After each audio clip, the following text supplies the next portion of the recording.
Okay, here's the start of our recording sound. Well, that was pretty lame.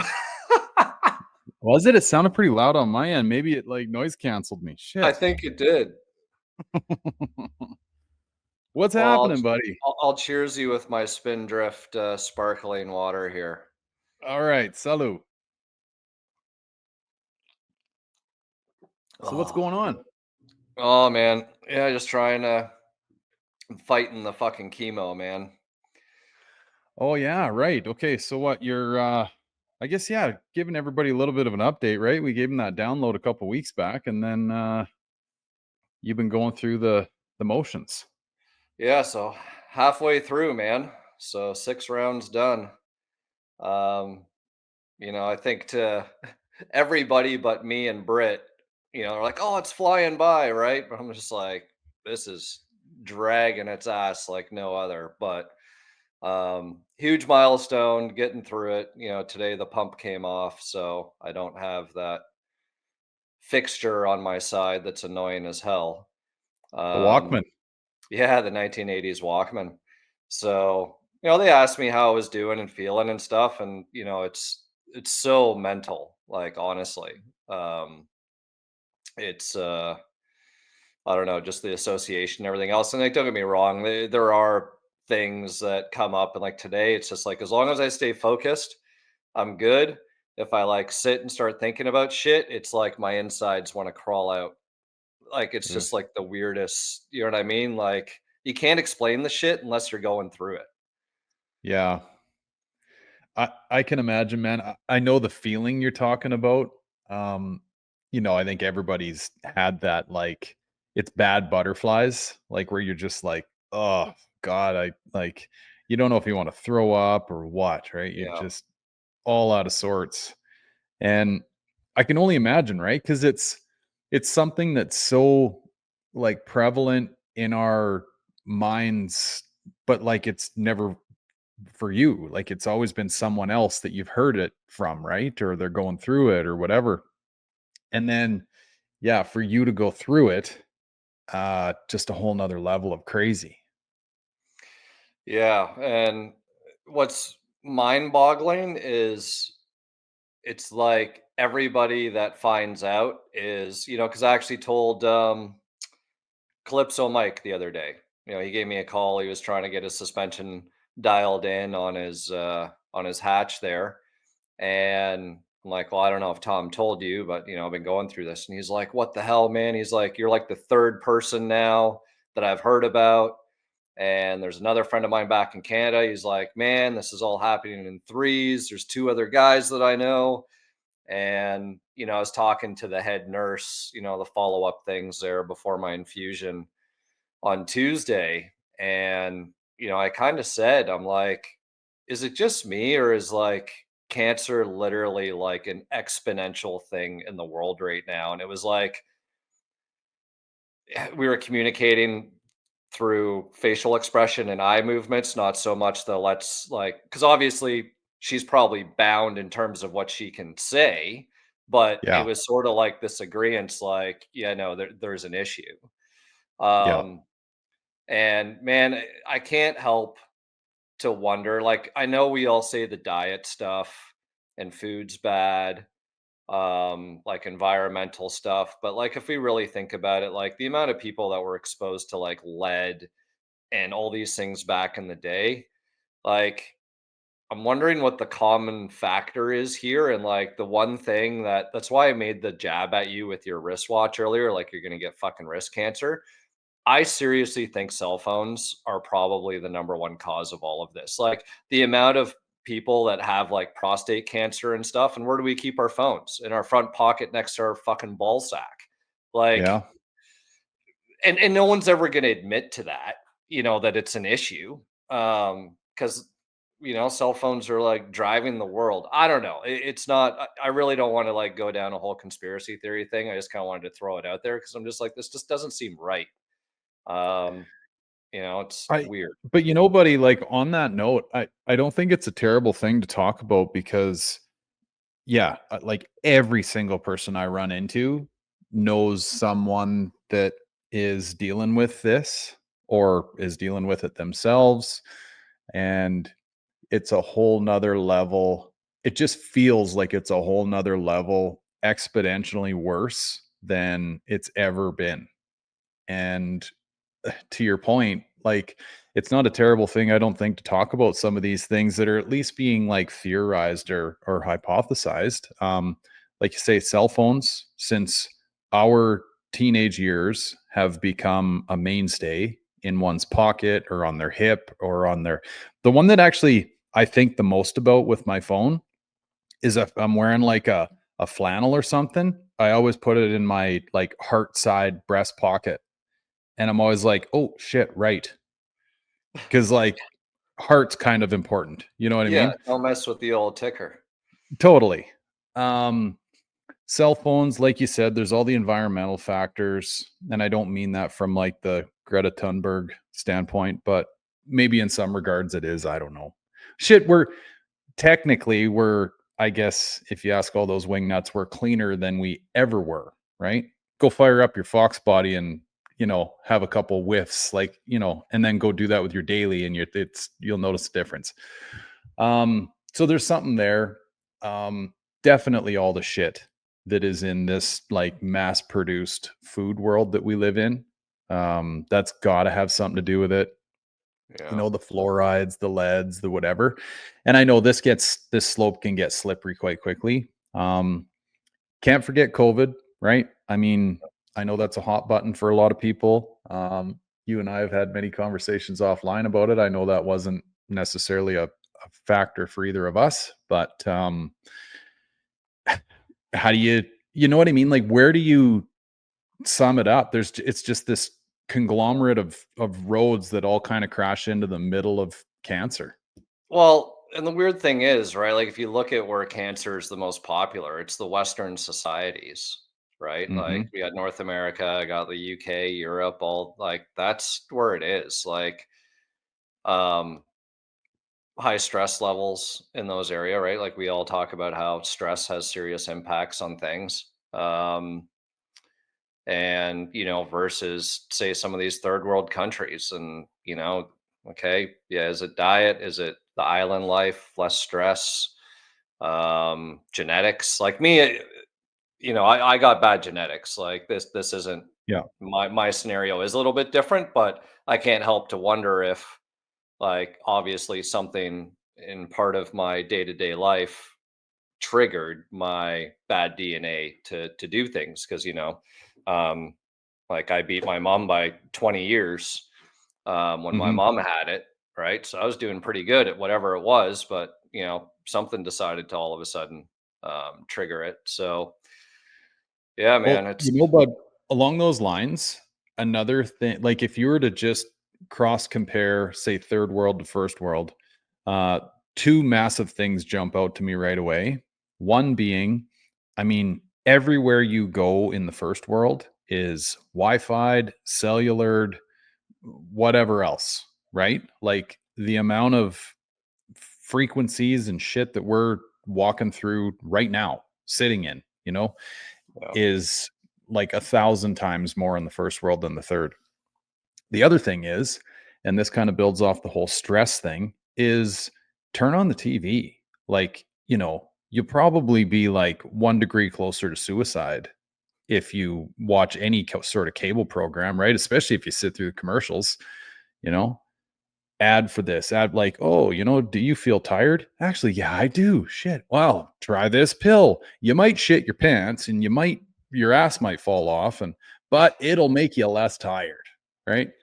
Like, you can't even sit down and just unwind and watch a cable program without somebody getting down your throat or at least getting into your subconscious a bit, you yeah. know?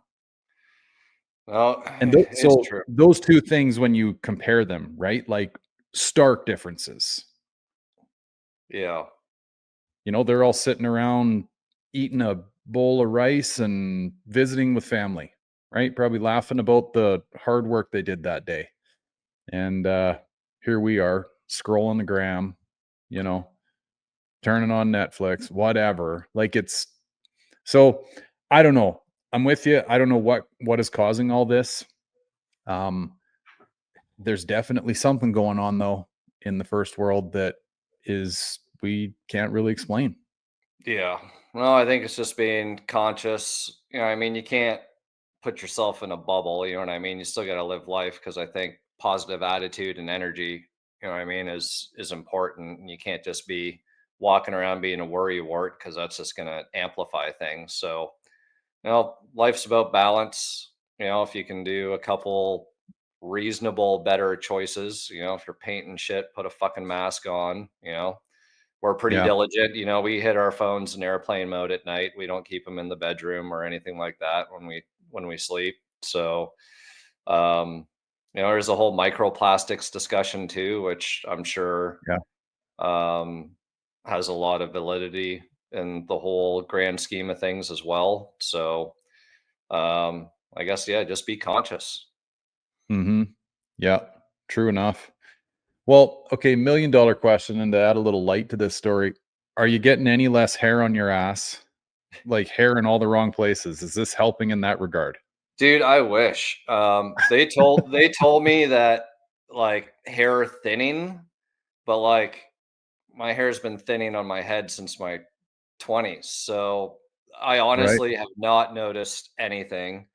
Um, I have managed to like I'm lighter in weight than I'd like to be, but I'm not like losing. So like I've sort of sustained this between 160, 163, which I'd Yep. like to be like 175, 180. But you know what I mean? Part of that too could just be the diet, like not drinking the beers and you know what I mean? Well, you're Pretty eating much. clean. Yeah, I'm eating really clean. So I think the reality is I'm probably pretty healthy. Like my levels are looking all good because like my blood's getting tested pretty much on a weekly basis, right? So um everything's really good there. Um, my energy levels definitely aren't, you know what I mean, um, where they used to be. But to the average person, you know what I mean? A lot of people are like, I'd never know that you're going through stuff or that you're sick because you're still getting around quite well. So, it's, um, but that's kind of the benefit. Like I was healthy to begin with. You know what I mean? So, like, I could only imagine an unhealthy person that's going through the scenario or an elderly person that has even weaker immune systems and everything else, So I'm definitely I've got the better side of a bad scenario working Yeah. for me, right? So, I'm thankful for that. Well, I mean, that's always the weird thing with this too, though, is you hear about the doctor that runs 10 miles a day and, goes to the gym and eats vegan and like whatever, like for all intents and purposes, lives a clean lifestyle, drops dead at 59. You're like, what? You know? And then, go down to any less fortunate corner of your town and you see these people with needles hanging out of their arms and, you know, doing the methylene or the whatever the hell it's called, like it just the fentanyl fold. That's what I heard it was called. Um, and yeah, and you're like, really? Like you haven't had a square meal in 30 years and you're living on the streets in horrible conditions and these guys just keep kicking. There's actually but a little bit of a I don't know if it's a funny story or not, but when I worked downtown Calgary, there was like just standard issue homeless folks that everybody kind of got to know. There was a few you knew their names, some of them just had nicknames, whatever. And when I was back in Calgary with Abby's team earlier this year, I ran into a buddy that works downtown. And I said, "Hey, is spare change still kicking around?" He goes, "Oh, yeah. Like, same thing every day." And why we called him spare change is you'd walk by him in the morning when you caught him kind of sober, spare enough for a coffee, right? And then by the time the afternoon hit, he had gathered enough cash to get high on whatever he did. And then he just stood in the hallways and yelled at people, Yeah. like telling old war stories, screaming at the top of his lungs. And they do it all over again the next day. Oh, And I you I always said not to like make fun of their situation. I don't even know what their situation is, but I often said to myself, I'm like, if I ever started an oil and gas company downtown and you wanted like the world's best marketing, I would go around and give every one of those guys a hoodie, just a billboard style, hoodie, because everybody knows them. Like, and you've never even met them, but they're just so commonplace that this kind of five or six of them, right? Everybody knew them. So I was like, yeah, free advertising, and they're walking everywhere. It's like those billboards in Vegas that drive down the Yeah. strip, you know? So interesting segue off this because um, it's a little frustrating, and I feel the pod's probably a good area to share this. So I'll start off with a little story, and then we'll get into this because you'll probably see how it correlates. So in college, I actually had full scholarship for my tuition. Everything was good. And as long as I kept 80% or whatever, it would renew, and everything was good. And I think it was either, can't remember if it was my first or second year, but it was going into the second semester. They always have bursaries available, right? I think it was like 800 bucks. And, you had to fill out an application and kind of share your story. Like, why do you need the money? So a good friend of mine who was paying tuition, and he did have rent because he was from, not the area. So he was like, his hometown was 8 hours away. So he applied and pretty much said, I don't have money for gas. I don't have money for food, blah, blah, blah. And just painted this really, poor financial situation. My application said, "Hey, I realize that I am on full scholarship and that there are potentially people more needing than me. However, if I had this $800, I would be able to do XYZ that's going to help improve, my overall well-being, my whatever, study life, Mhm. et cetera, et cetera." I got approved. My friend who probably legitimately needed the money did not get approved. And to me, that was like, okay, we got some reasonable people that are looking over these applications that understand where if you invest your money in the right scenario, there could be a better return. And where I say this, or where I'm bringing this in, is a scenario like these crackheads or alcoholics on the corner. Woe is them, bleeding hearts, please give me money. And generally speaking, the bleeding hearts will pour them, give them money, help them, blah, blah, blah.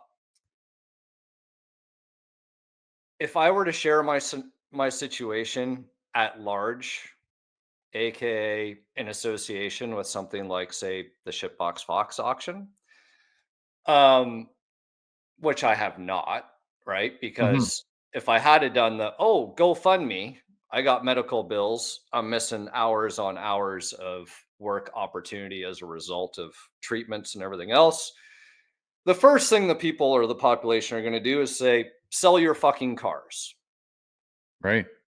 I'm not going to get poor him. Like, oh, he's got all these cars. Fucking sell your cars, pay your bills. If I didn't have my cars, I just had one Foxbody. Let's say I only had the shitbox. Yeah. And that was my car, that was it, and I was like, "Man, I got this, I got my medical bills, I got blah, blah, blah." There wouldn't be an issue.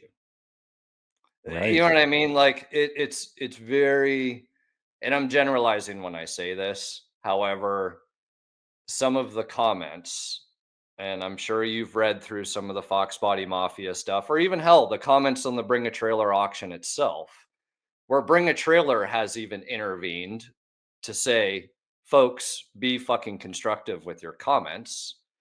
Yeah. Um, As per the rules. Yeah. it's I don't know. It's just one of those things. It just makes you kind of upset at the general human population because I could flip it around. I could go right on there and be like, fuck you all. I need this money. This is the reason why.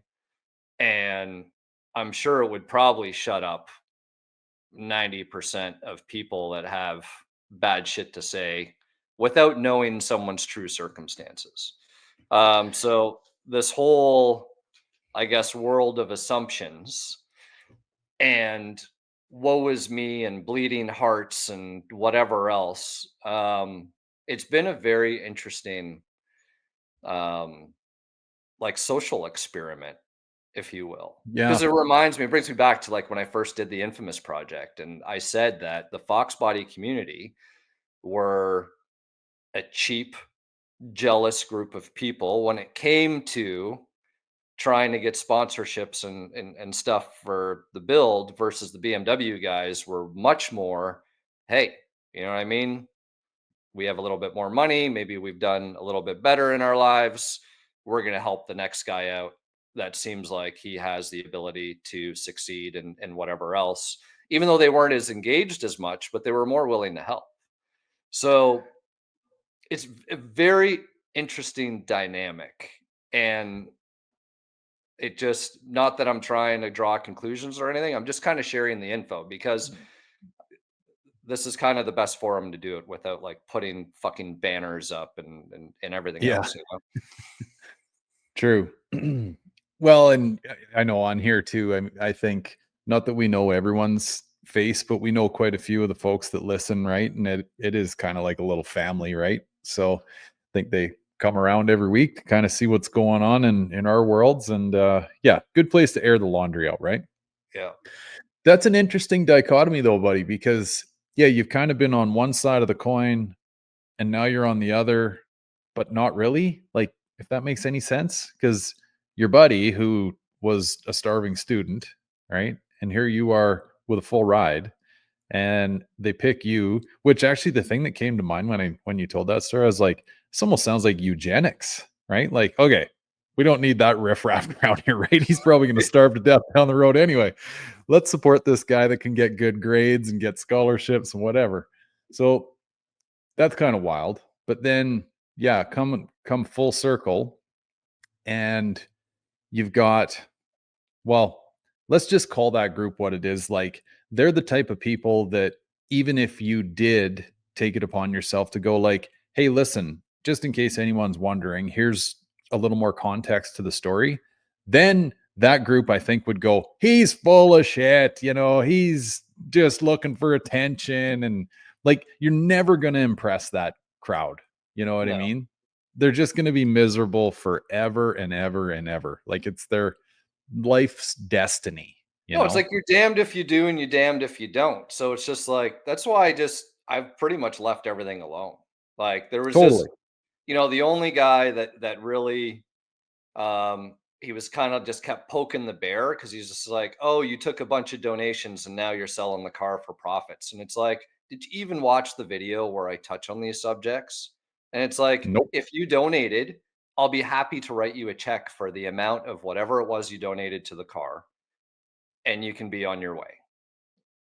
You know what I mean? Like, and I know we've done some preliminary math. I didn't throw it in there, but between, let's say the car sells for 10K, I think me and you personally would be still probably like take the labor out of it. Like still no labor, just Yeah. the financial investment in terms of what we had into it parts wise or your travels and getting to do what the car did to get it to Detroit, guaranteed was more than 10K. Oh god, yeah. Like, that's the thing. That it is a very expensive car when you add it all up. And now this group that's shitting on it, or individuals or whatever, like, they'd be the first ones to go, "Well, you can't count any of that." It's like, well, listen, like, there's it's been a long time since I took an accounting class, but like, there's this way of looking at accounting, and then there's this way, and you can pull this in and back that out and whatever. Um, but just like you say, bare bones, pound for pound, like, here's what took place in order to create this thing. Yeah. And that wasn't, like you say, like, it adds up quick.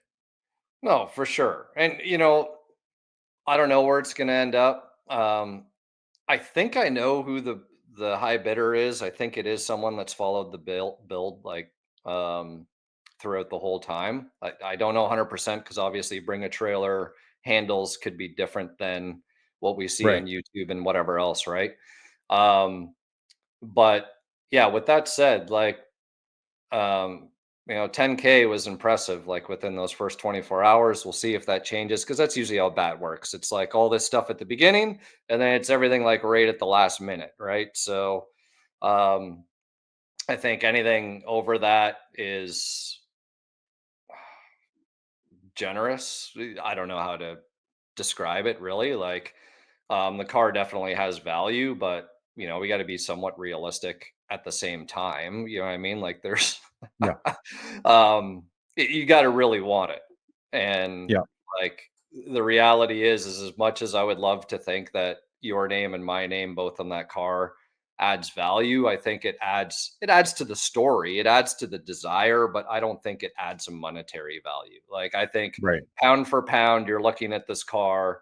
If worst case scenario, you blew it up the next day, how much money of parts could you get out of it? Or what could you donate it into something else? Or this or that? Like, um, it is a ship box, but it's a ship Yeah. box that made it across the country. So, you know, Yeah. Yeah. It's very true.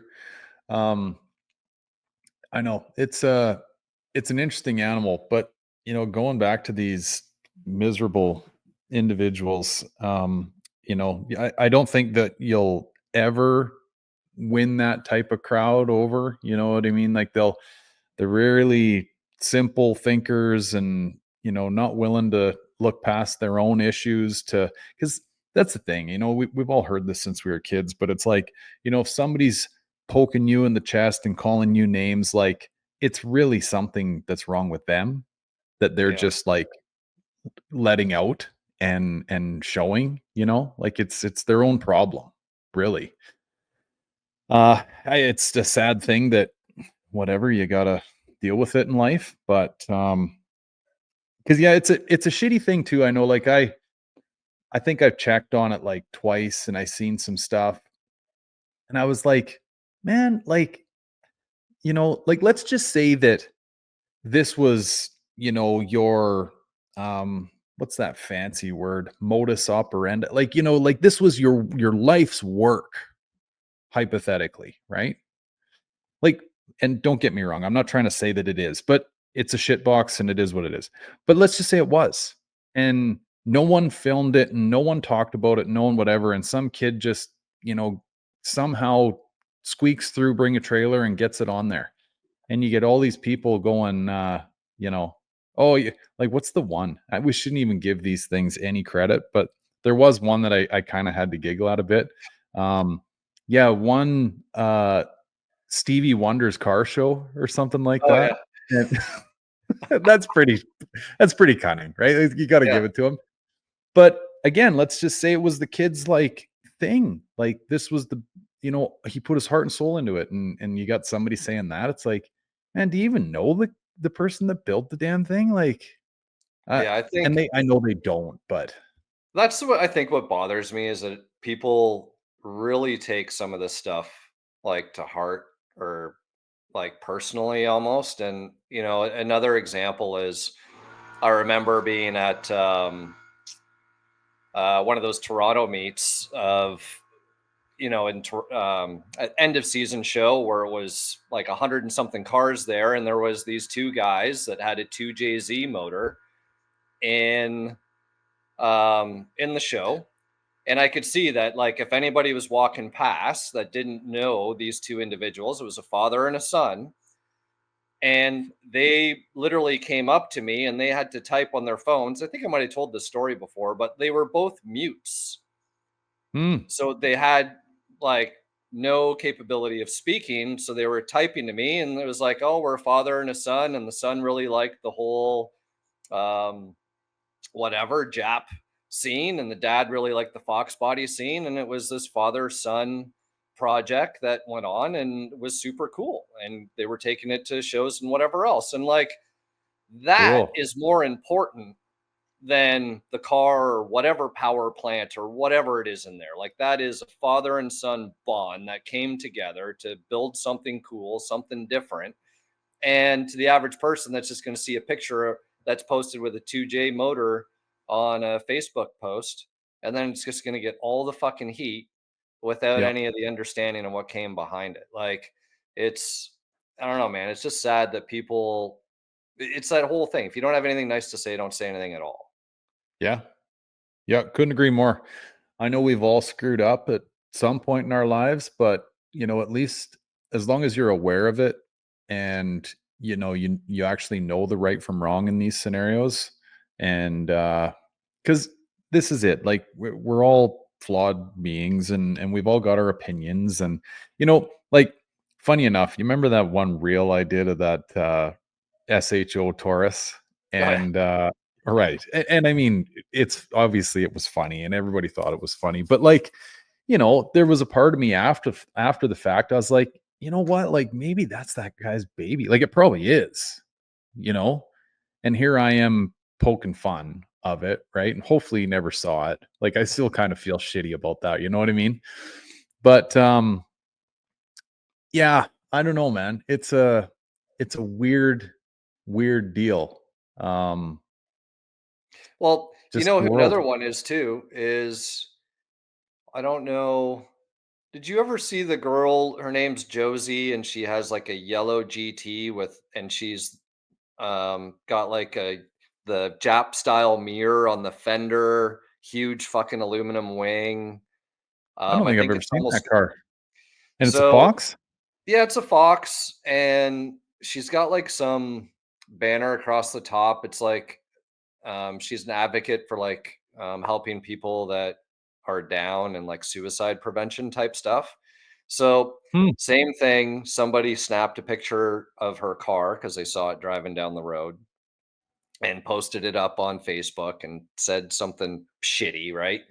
And all these people chiming in, and it's kind of the same thing. It's like, number one, if you had known that it's actually a chick driving the car, 90% of the comments probably would have been washed out right away because Yeah. chick trumps, poorly modded Fox. Um, and then it was sort of like, yeah, by the way, not only is it a chick driving it, but it's a chick that drives it and promotes a really good cause. Mhm. And I don't know her story. I'm assuming that probably someone close to her, if not herself or someone in the family, right, probably dealt with some shit. And this is her way of, being an advocate and helping others. So, it's just, I guess, yeah, we all need to just, I think, take a moment and think before we start keyboard worrying, Yeah. and just making assumptions. So true. And just, you know, put more good energy into the world than bad, you know? It's just and that old adage of, the more you give, the more you get is like 10,000% true, you know? Because like you look at the close friends that you've been able to amass on social media, and like in a lot of cases, like 90% of them you've never even shaken their hand. But they comment and go back and forth, and then the more you get to know them, like guys, they can rib you, and like because they get whatever, people start understanding each other's personalities and sense of humor and stuff. And it's awesome, right? It's like you got this worldwide group of pals that all support each other. And um I'll have to fill you in on all the shit I've been going through over the last couple of days to try and make this trip a reality. But when I was trying to like post up some story pics and stuff, and right, it's like genuine, like, dude, is everything okay? Or, do you need anything? I had one guy go like, dude, my car is like coming together. It's in parts, but like whatever you need, I'll send it to you kind of thing. Right. And you're like, jeepers, like talk about melt me on the spot, you know? Yeah. And that's the, well, for sure, the vast majority of our crew, it's just so terrible that like one drop of poison in the punch bowl fucks the whole thing. Yeah. And you know what kind of rubs me the wrong way without saying names?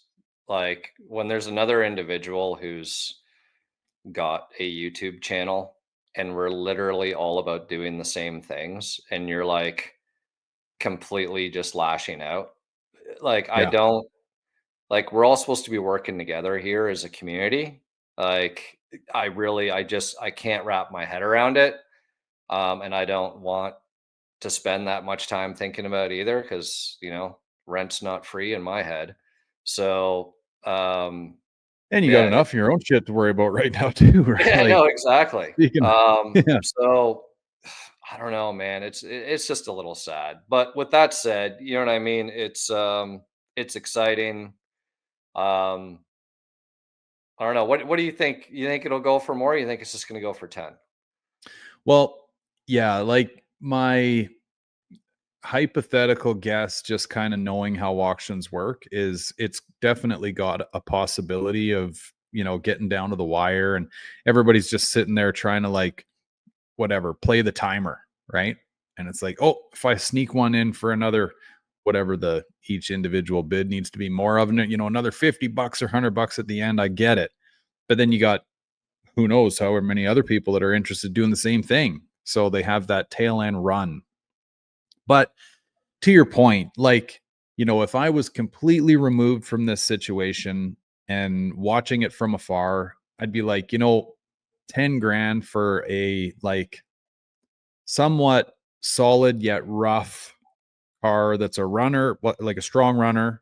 And for anyone that doesn't believe us, just go watch the videos, right? Like, um, with some quirks and whatever and a pretty neat story behind it. I'd say like 10 is very fair money for what you're getting. Yeah, I threw a little. So I had some turbo manifold, Y pipe intercooler wastegate. Kind of the hard nitty gritty pieces to piece together when you're doing turbo shit. So I posted a picture up like if it hits 12 grand, you can have all this turbo shit with the Oh yeah. car. Just pick the turbo of your choice and it's perfectly suiting. Like it's not the manifold's actually nice, the wastegate's nice, the intercooler's nice. Just some of the piping you can tell is a little backyardish, but it like matches the expectations of the car, right? Yeah. So or the Like vibe the and the tips. feel, right? Yeah. So I thought that would be maybe a nice little, bonus because I'd like to see it on. Like, it'd be cool if somebody like bolted a blower on it, or just throw fucking 150 shot of nitrous at it. Like, whatever. Like, enjoy the car. See what else it'll go through. It's almost like it needs durability challenge from Whistling Diesel. Like somebody actually mentioned that, and I think Foxbody Mafia, and I was like, I'd be down. Like, Yeah. push that 5.0 as far as she'll go. It's true. Yeah. A pretty cool like finishing feature to that car would be almost like the Hoonigan Mustang, where you Yeah, got like the turbos peeking out through the hood. Yeah. yeah. That kind of Mad Max style. I mean, that's kind of the car's, genre. No, it's true. Go So, yeah, fast, man, loud, nasty, you know? Oh, Yeah. Oh, we'll see, buddy. Like when it's so we're recording this Thursday, March 13th. It's done tomorrow, the 14th. yeah. Okay. Yeah. Well, I guess when this comes out, everybody will know where she lands. Yeah, the one sneaky thing about Bring a Trailer too is that, when you were talking about trying to sneak that bid in the last minute, is that Bring a Trailer adds 2 minutes if you bid Oh, in the last little realm. So, when I was bidding on the M5, it was like me and 3 or 2 other guys, and then it dropped to me and 1 other guy, and it just kept this 2 minutes turned into probably 30 between the 2 of us going back and forth, you know what I mean? So, um, and I don't think it was always like that, but it's kind of I can understand oh, why they do it because sometimes there's a little bit of lag, and it sure. does add that little bit of, "Okay, do I really wanna lose the car over $100?" It gives you, like, that extra little bit of thinking time, but at the same time, it's like playing the slots and like, "Okay, I'm not gonna touch that last 20 in my pocket." You know what I mean? And Yeah. it's, "No, I can do it," you know? Well, it's the electronic version of auctioneer, right? Yeah, They sit there and do their but up, but up, but up, but up, and one more time. And the funny thing about them too is they actually start like saying the bid the last bid is higher. Like they confirm each one of the bids in their rambles, but then they start talking like it's actually gone up. Like there's a whole science to that, ramble that they've got going on. And this is Yeah. kind of the electronic version of it. It's like, oh, 2 more minutes. And then that guy that just lost is going, oh, how bad do I want this thing? Right. I really want it. And you're watching the ticker go. It's like, yeah, that's a slick feature. Yeah. I hope there's Is a it? little bit like I kind of like I'd almost even rather like if the bidding was at like 8 right now instead of 10 cuz like I just like the excitement of the end. You know what I mean? Even if it ended at 10 but we got to see some of the last minute excitement. It's always fun to see cuz then it's like you get an idea of who's really going against the other guy and how bad does someone really want it. Yeah. Like the final round of a fight. Yeah. The Well, and the other side of this too is like, yeah, I don't think it needs to be even said again, but like we've obviously got a ton of blood, sweat, and tears into that thing. Like it would be like it'd be neat to see because that car will definitely always have a piece of me in it. Um, like it's so from that perspective, like almost like kind of, I don't know, maybe seeing your kid in like a pro sports draft, right? It's kind of like Yeah. that. It's just your kid's a bit of a mongoloid. Oh. Man, no, Yeah. man, Oh, I hope someone gets it, whether it's a kid's first car or it's somebody out there that just really liked it and just can, throw some Poppy's patina on it, maybe come up with a better hood bolt down solution, especially now that I think there's only one fastener that works after that windstorm almost launched the hood off into the field again. Um, just kind of the basic stuff, like maybe hook up the emergency brakes if you really, or the cables if you really want those working. Just shit that we didn't have time to get to. The poor yeah. speedo that like worked, and then that pothole just fucked it. I thought I had it fixed, and then like I think it's like in the dial itself that's messed up. But Right. it's the quirks, the Foxbody quirks. Yep. Yeah. The shitbox actually surfaced the other day here locally. So my oldest, she's in this like metal art class or something like that. And I didn't know at the time because I was just receiving text messages from her, but she's like, "Dad, what do you call the Mustangs you're into again?" And I'm like, "Oh my god, you're kind of breaking my heart a little bit even asking that question, right? Like seriously?" And so anyway, I bit and then she's like, "Okay, and like remind me of the years of the cars again." Okay, yeah, give her the years and I'm like, "Where is this all going?" Well, anyways, it turns out her teacher in this metal art class is a bit of a Mustang fan. Likes the first gens though. Him and his dad have built a couple. And so she goes, "Hey, can you send me a picture of?" And she abbreviates it, right? Because the kids aren't really allowed to swear in the house. So the shit box, right? I'm like, "Oh yeah, okay." So now I'm kind of catching on. I'm like, "Oh, like she's actually talking to this guy about all this stuff, right?" And anyway, so we caught up later on that day after school, and she says, or I said, "Dude, so what was the deal there?" So she gives me the story, and at the end of it all, she goes, "Yeah, and he was really impressed by something because when I was asking you to send me pictures, he goes, 'Can't you just pull them up on social media?'" And she goes, "My dad says I'm not allowed social media." And the teacher goes, "I like your dad even more." I'm like, "Yeah, buddy." Nice. Yeah, but yeah, she wanted pictures of the shit box, and I sent her the one like out in front of the big fish bowl there, the Ford building, and then she goes, "Hey, what about the one with the lights on?" And I'm thinking, I don't know if what she's talking about. And then she's like, "The underglow." I'm like, "Oh, right," because we had that picture from right outside of Atlanta, I think. We're in that truck stop at like All right. 2:30 in the morning, and had the lights on or whatever. Yeah. But, yeah, so the old shit box, she surfaced somewhere else just the other day too. Nice. Well, Hey, so oh, go ahead. well, I was gonna change topics. I was gonna say, speaking of Speedo, I can fill you in on my story here. Yeah, no, I want to hear about your stresses and your, what'd you call them, hiccups. Yeah, yeah. Hiccups and air quotes for sure. Okay, so I'll I'll maybe start the story with the maiden voyage, of which I think will kind of make for a bit of a funny video because me and Sadie were hanging out that day. It was a Sunday or something. I'm like, man, I really got to get some seat time in this car before I drag it 2,800 miles, down to Tennessee. And so we go over, flash it up, and introduce, like, I started filming or whatever. So I'm like, okay, maiden voyage, me and Sadie are going to do it. Uh, she's filming me backing out of the shop and stuff. And then we got a camera in the cab, and I said, okay, I won't bore you guys with this, but like, I've actually got to like heat cycle these brakes and stuff too. So I'll go out and do that. And then I'll sort of give you first impressions, right? So do the heat cycle. Cars, well, this is other than the tune, the first time it's ever been driven. So kind of got some quirks and hiccups and stuff.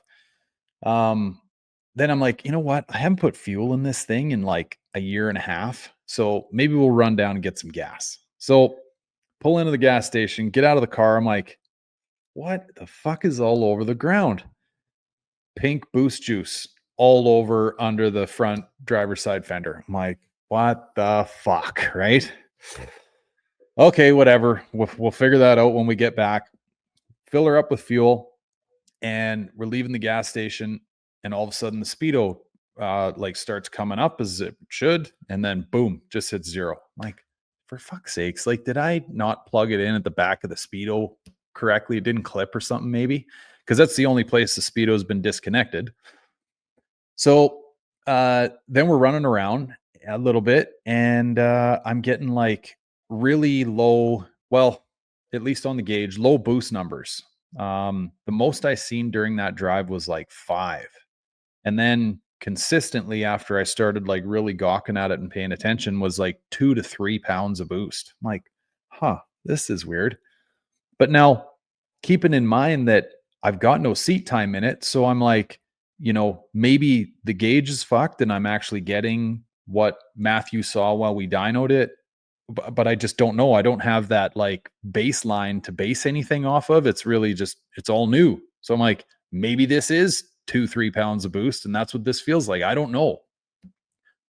So anyway, around this time, I'm like, you know what, Sades, fuck it. We're going back to the shop. Like, we got boost juice everywhere. Like, this thing's turning into a disaster. Let's just call it. So back to the shop I go. Um, the wife comes and gets Sadie, and I'm left with the car. So I'm like, okay, what's going on with this boost juice, right? Reach up in the inner fender, and I'm in the wheel well kind of thing. I'm in like an inch of pink shit. I'm like, oh my God, it's everywhere. Like, fuck me. So, and everybody that's ever taken a wheel well liner out of a Fox, you know what type of pain in the ass it is, especially if you've tucked wires. They don't go in all that nicely. And I'm looking at that going, fuck, I got to take this thing out again, son of a bitch, right? So, anyway, funny enough, I actually messaged Lewis because he and I've joked around about this a few times. And I said, dude, I don't know whose ass I kissed this day, but I'm like, that wheel well liner came out like a dream and went in like a dream, like it wanted to. I'm like, I don't know what went on that night, but anyway, it all worked out. Had a backup washer fluid reservoir. So anyway, what was happening there was the hole where the top of the washer fluid reservoir mates to the base, totally not sealed. So I'm out there laying on the brakes, standing on the fuel, and it's just sloshing around and fucking flying everywhere. Right. So get that rectified. Um, I I think it was right after that, I kind of had a quick walk around the car, and I'm like, huh, my driver's side rear rotor looks like it's wearing like really shallow. Just the top of the rotor's getting contact. And I'm like, what the hell's that all about? Check the other side. I'm like, no, I got good contact there. Why would this be going on? So maybe more on that later because this could turn into an extended topic. So, and I'm like, what the fuck's going on with my Speedo? So, because I had the dash out of it, I'm like, well, let's start there. Pull the dash out. Um, spin the dial or spin the cable, everything's spinning. Okay, whatever, right? Put it back in, everything seems fine. Go down below, pull it out of the trans, and my gear's chewed up, the driven gear. Fuck, right? So try to turn the gear. I can't turn it. I'm like, what is going on here, right?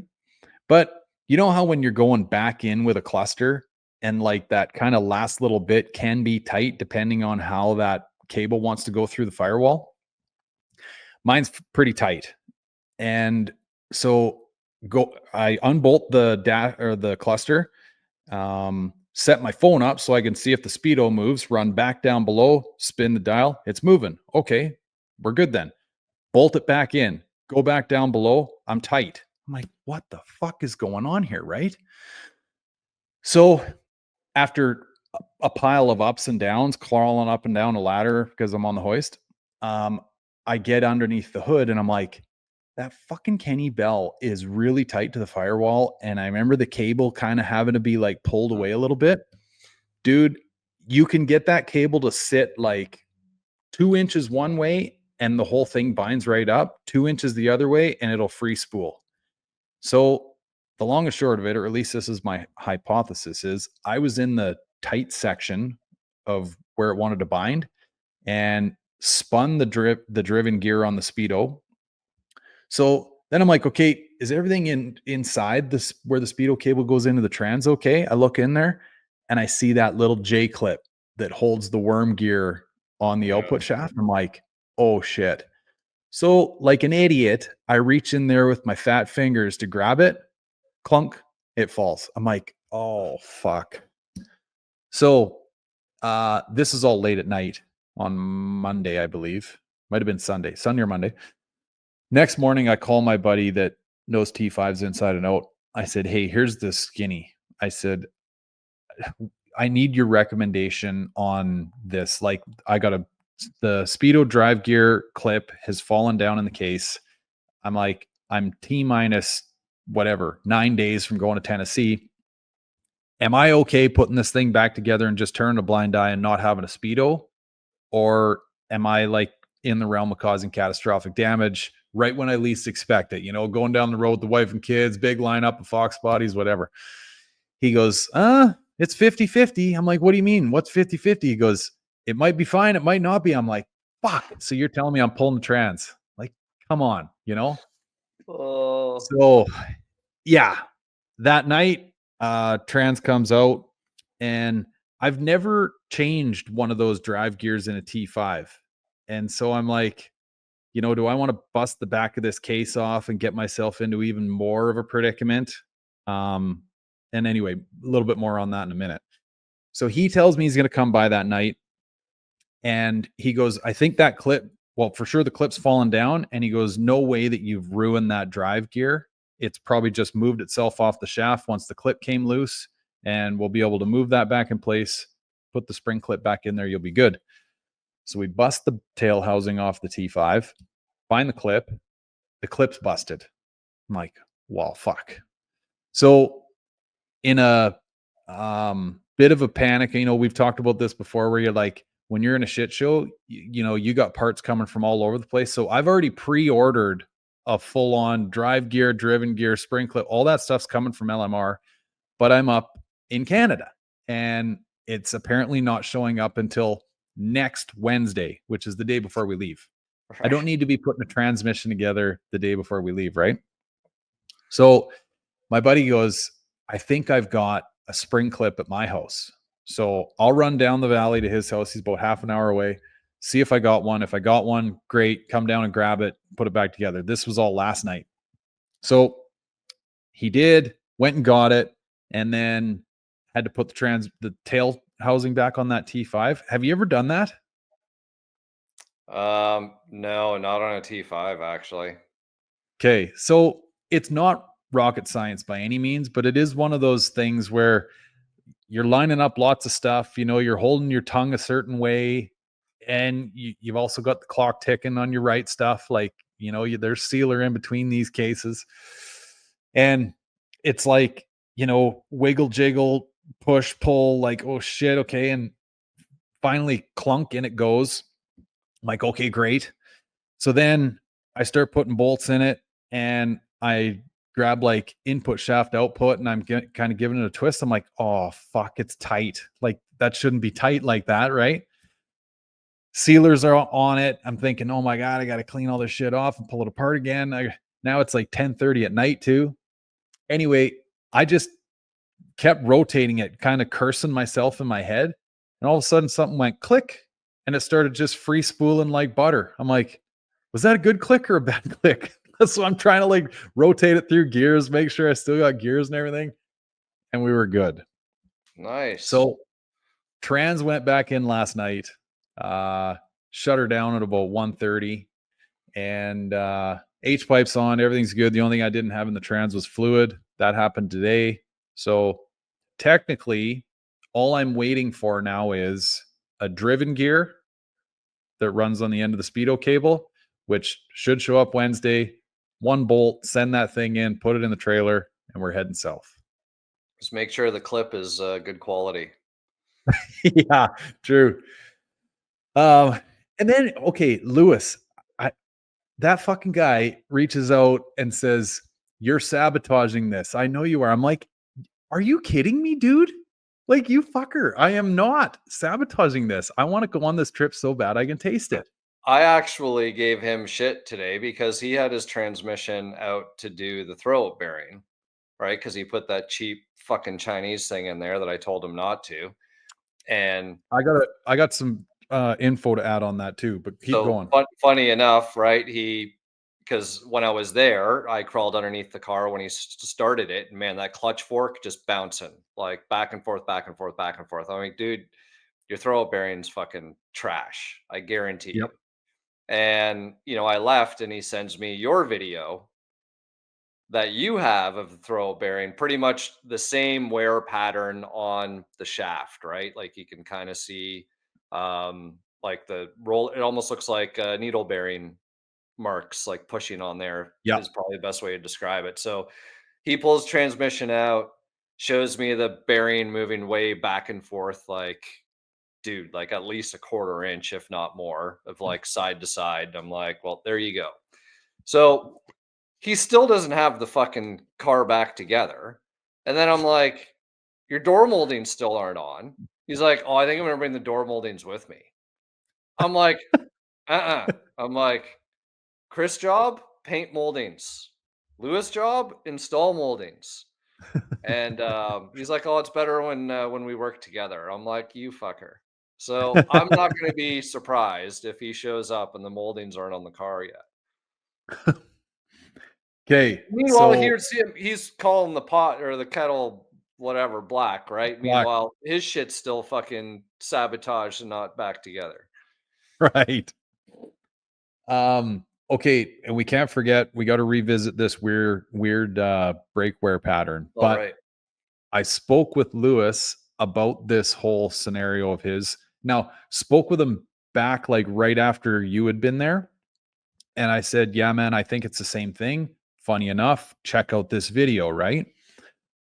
Then fast forward about a week, and he and I are going back and forth on voice notes. And I happen to say in one of them, I said, "Yeah, I said, I can't remember the make of the release bearing that I had go bad on me like that. But I said, I'm 99.9% positive that it was part of a Luke, LUK, kind of an OEM replacement clutch kit. I said, it just came in the clutch kit, right?" And boom, he gets back to me. "You're fucking kidding me. That's the clutch that I put in this thing. And it was all part of a kit too." So I'm not trying to put these guys on blast here, but there's two of us that have had the exact same screw up due to that Luke clutch kit. Now, the clutch is beautiful. Yeah. Like it works really well, but that release bearing was a complete pile of shit. Right. Yeah. And it sounds like, well, after he's seen my video or whatever, he goes, "That's exactly what mine's doing." And funny enough, I said, "Dude, I think I've even got the input shaft retainer that you were talking about on his. It was all chewed up." I said, "I've still got mine. It was so bad I couldn't reuse it. Like I had to go down to my transmission buddy's house and get another one." because there was no way you were sanding those out. You can literally feel them with a fingernail, like an Oh, damn. edge. Yeah. So, and that release bearing isn't smooth all the way through. It's like cogged. Mm, And so right. if that thing starts rattling around, yeah, it just sits there and wears holes. And especially, I don't think this was his case because I think he's got a steel input shaft retainer, but I had the original like aluminum one.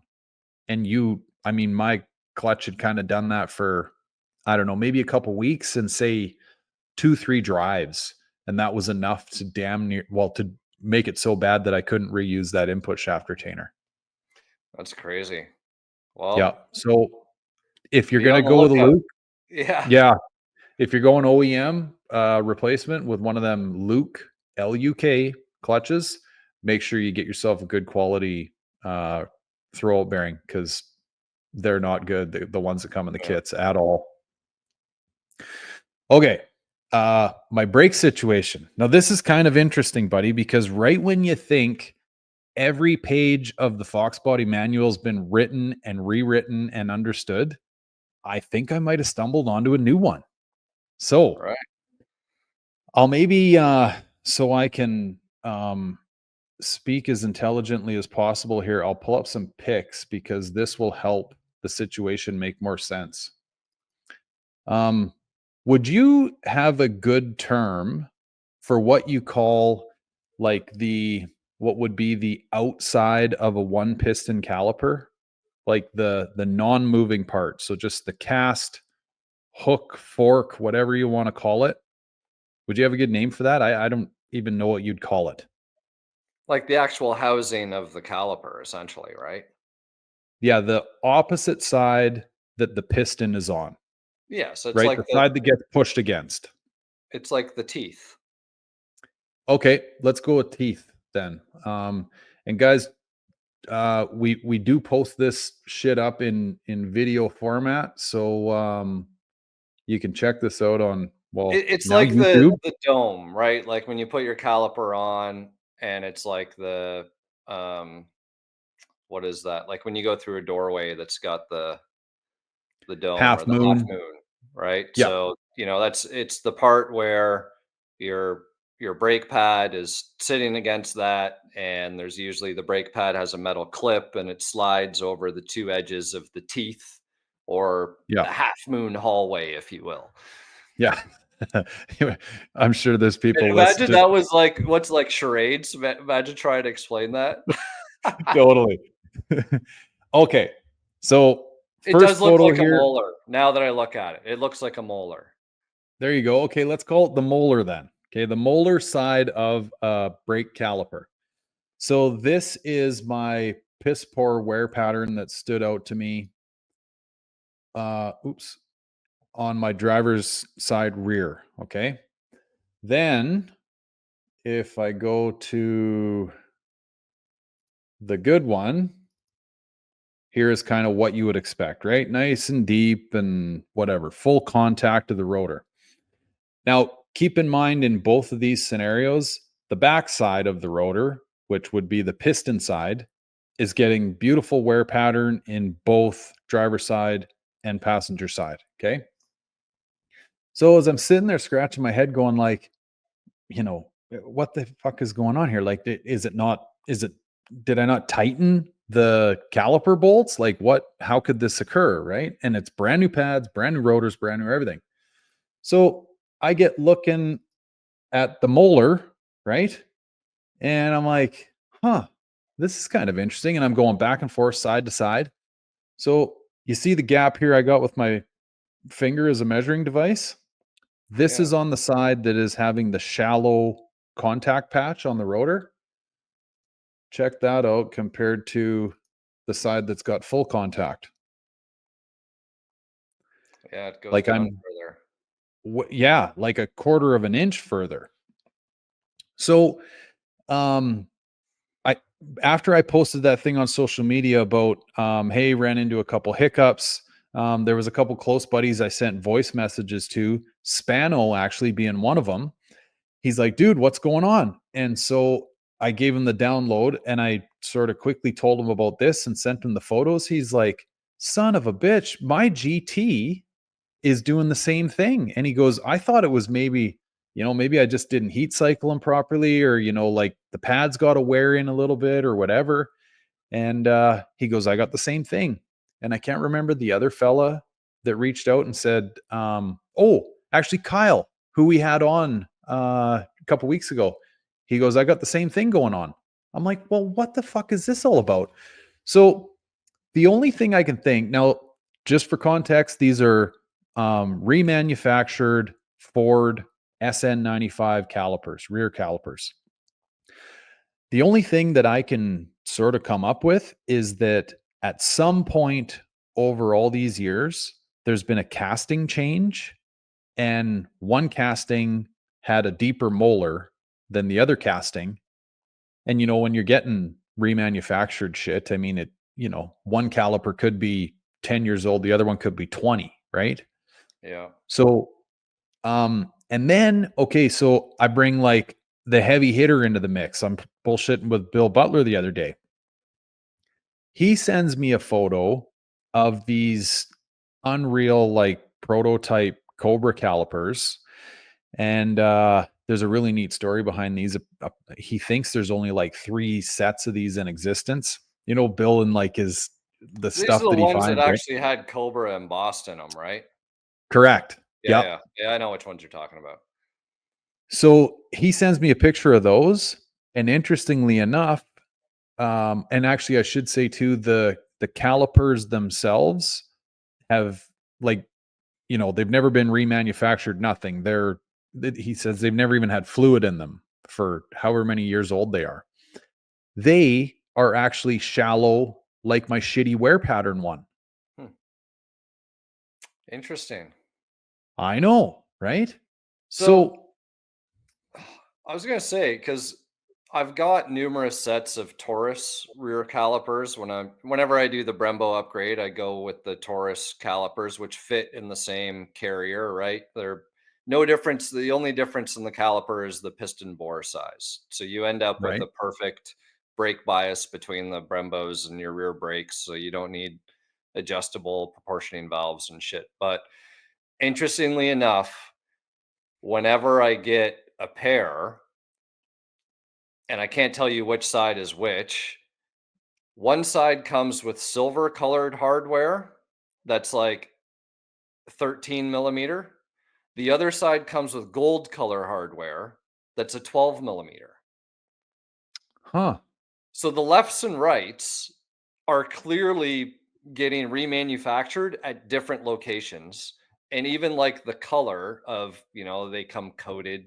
You know what Yeah, I mean? It's different. So I can't help to think that maybe something similar here is going on where somebody's got the contract for the right side, somebody's got the contract for the left side, somebody's going based off this old casting, you know what I mean, from here, while the other guys are doing the casting from over there.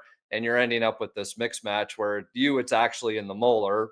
In my scenario, it's just the hardware, which really isn't that big of a deal. But still, right. there is a divide. Yeah, yeah, for sure. Well, and I don't know, this is kind of stuck in my mind for the last few days. So I'm like, what else could this be? Like, let's say maybe there wasn't a change in the casting, and this one that's shallow has been remanned, I don't know, 10 times. And every time they run it through the wire wheel and everything else to clean all the shit off of it before they reman it, it's just wore itself down. But then that Well, doesn't really line up when Bill's got those like original ones that seem shallow. yeah. And then another side of this is maybe, just maybe, a lot or all for that matter, SN95s with like original smooth stock rotors only used like that top half of the rear brake rotor, and you just didn't really notice it. But I'm really noticing it because you've got these whatever fancy cross drilled coated rotors. Yeah, I'm wondering if there could actually be. a pad like association that would work better than another.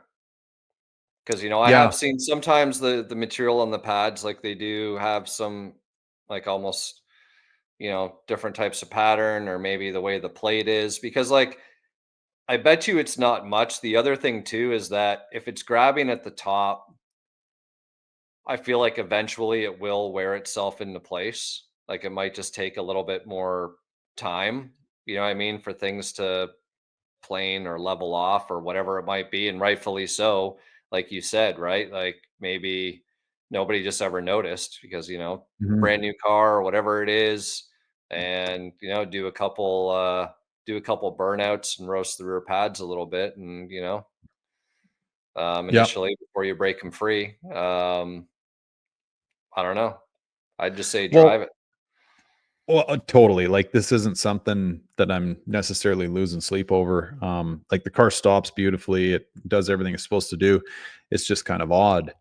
Um, I did consider though, like at first I was like, no, that can't make sense. But the more I think about it, it almost kind of does. So with the one that's got the shallow wear pattern, I'm like, the molar itself is cast steel. The pad has a steel backing. Like, it almost doesn't even make sense how that pad could only contact at the top half of it and not the bottom. But then you think about the inner workings of a caliper on sliders and everything, like especially OEM stuff, right? We're not talking Willwood here or Brembo. Like, these tolerances are pretty loose, and you can actually grab the caliper and kind of get it to wobble a bit, right? Yeah. If you don't have like a bunch of braking pressure on it. So I can almost kind of see, especially how they're when it's bolted from the backside, that piston leans out and that front half is it's the last like flex point, and it's like, oh, all I'm going to hold on is how deep my molar is, and that's all you're Yeah. getting. So yeah, man, it's kind of weird. And then as far as solutions are considered, all I can really think of is get on Rock Auto or wherever, order like 3 or 4 of these things and see if one comes out deeper, like the molar's deeper than the rest. I actually scrapped like 3 sets of rear calipers last week, and this Oh, was, did you? yeah, before you came into these hiccups, because, like, I would have actually liked to have compared, because they were all like GT style ones that I pulled off to go to Taurus, right? So they were just Right. kind of laying around. Some of them were a little dicey, which I guess I could have kept them as cores, but whatever. The guy came at the right time, and I was like, get rid of all this shit. And $65 in my pocket later, I was feeling good with my metal scrap contribution. Right. Yeah. So anyway, and like I say, there's a couple other guys out there that have kind of noticed this as well. So I'm sure we're not the only ones. Actually, I want to say one of them, maybe it was Kyle, he's got the same problem but opposite sides. Hmm, Like, he's got a shallow passenger side. right. Well, hey, the shitbox has the problem, but the problem on the shitbox is that the rotor is actually not as wide as it's supposed to be. Because Right. remember, we ended up with that whole debacle of making the rear works with making them work with what we had. So yeah, it's kind of the same ordeal back there. Yeah, yeah, yeah. Yeah, that was a oh my god, I remember sitting there with a file and a grinder and trying to like clearance those caliper brackets. Oh my god. Yeah. That was actually right after we got off the river and I was sunburnt to like fucking lobster, man. Out there Oh, with no shirt on, middle of the night, sweating my ass off. It's still 150 degrees out. And yeah, fucking sparks hitting me in the sunburn, and yeah, that wasn't fun. It oh, was, but it wasn't. yeah. Well, I So guess aside from that, now I'm curious, going back to the boost thing. So you did see five. I'm assuming you saw five like when you first got it out. So if we were going to say motor's still reasonably cool, optimal, because the first hit on boost is always the best hit. right. So if that's a safe assumption, and then to say you lost all your fancy pink juice, or maybe Yep. your pink juice wasn't working right. So that would have played into it. So I'm wondering if you just kind of have your meth wasn't working right and you were starting to get in a little bit of heat soaking. Therefore, you lost 2 pounds of boost joyriding around trying to figure it out. Now, how many pounds of boost did Matthew see on the dyno? That's what Right. we didn't know. So it hovered in and around 8.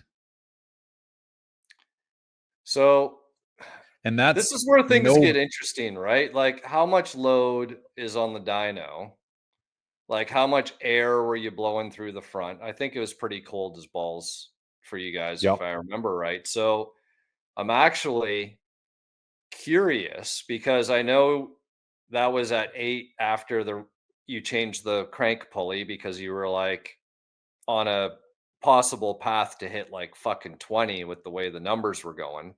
But with all of that said, part of me is like, okay, if you take the meth away, you take the dyno away, you take the cold weather away, you think your math was maybe closer than you thought it was in terms of street driving with normal heat soak conditions? Well, the only thing to convolute this a little bit more is like 95% of the tuning was done without meth. Okay. But you could make the argument that, yeah, we were dealing with like 43-degree Fahrenheit in the shop. Right. And what was the temps when you were out doing your shakedown? Mm, I mean, it's still good weather, like, but not hot. I don't know, let's say 55, 60 degrees out. And do you have like air intake temps monitored or no? Nope, not See, that'd currently be an monitored. interesting No. one. That'd be an interesting one to monitor, right? Yeah. To really get an idea on that. But yeah, actually, man, I wish I had the box. I didn't have to go get it. But like when I went to go pick up your new boost gauge, and all I saw was that massive. So, guys, the best way to describe this, Gary's got a new boost gauge coming because it might be part of the culprit that we're talking about. So he tells me, "Hey, you're going to get this box." So this box is at my shop door, and you can think one little boost gauge, right? So it's in a fairly small size box, but all I see is this massive yellow, like this box is radioactive, liable to explode. Like it's the most like I get shit that has batteries in it with battery labels and all this stuff, but this is yellow, red text, like almost like what I see on the chemotherapy bags. You know what I mean? Yeah. Like what the fuck is this? And I flipped the box over and just a little tiny address label of, oh, for, Mr. Gary with my address. It's like not even the primary shipping label. It's like one of those secondary ones that like shippers put on just in case the primary one gets fucked up. Well, the primary one did get fucked up with this big warning label for a Right? gauge.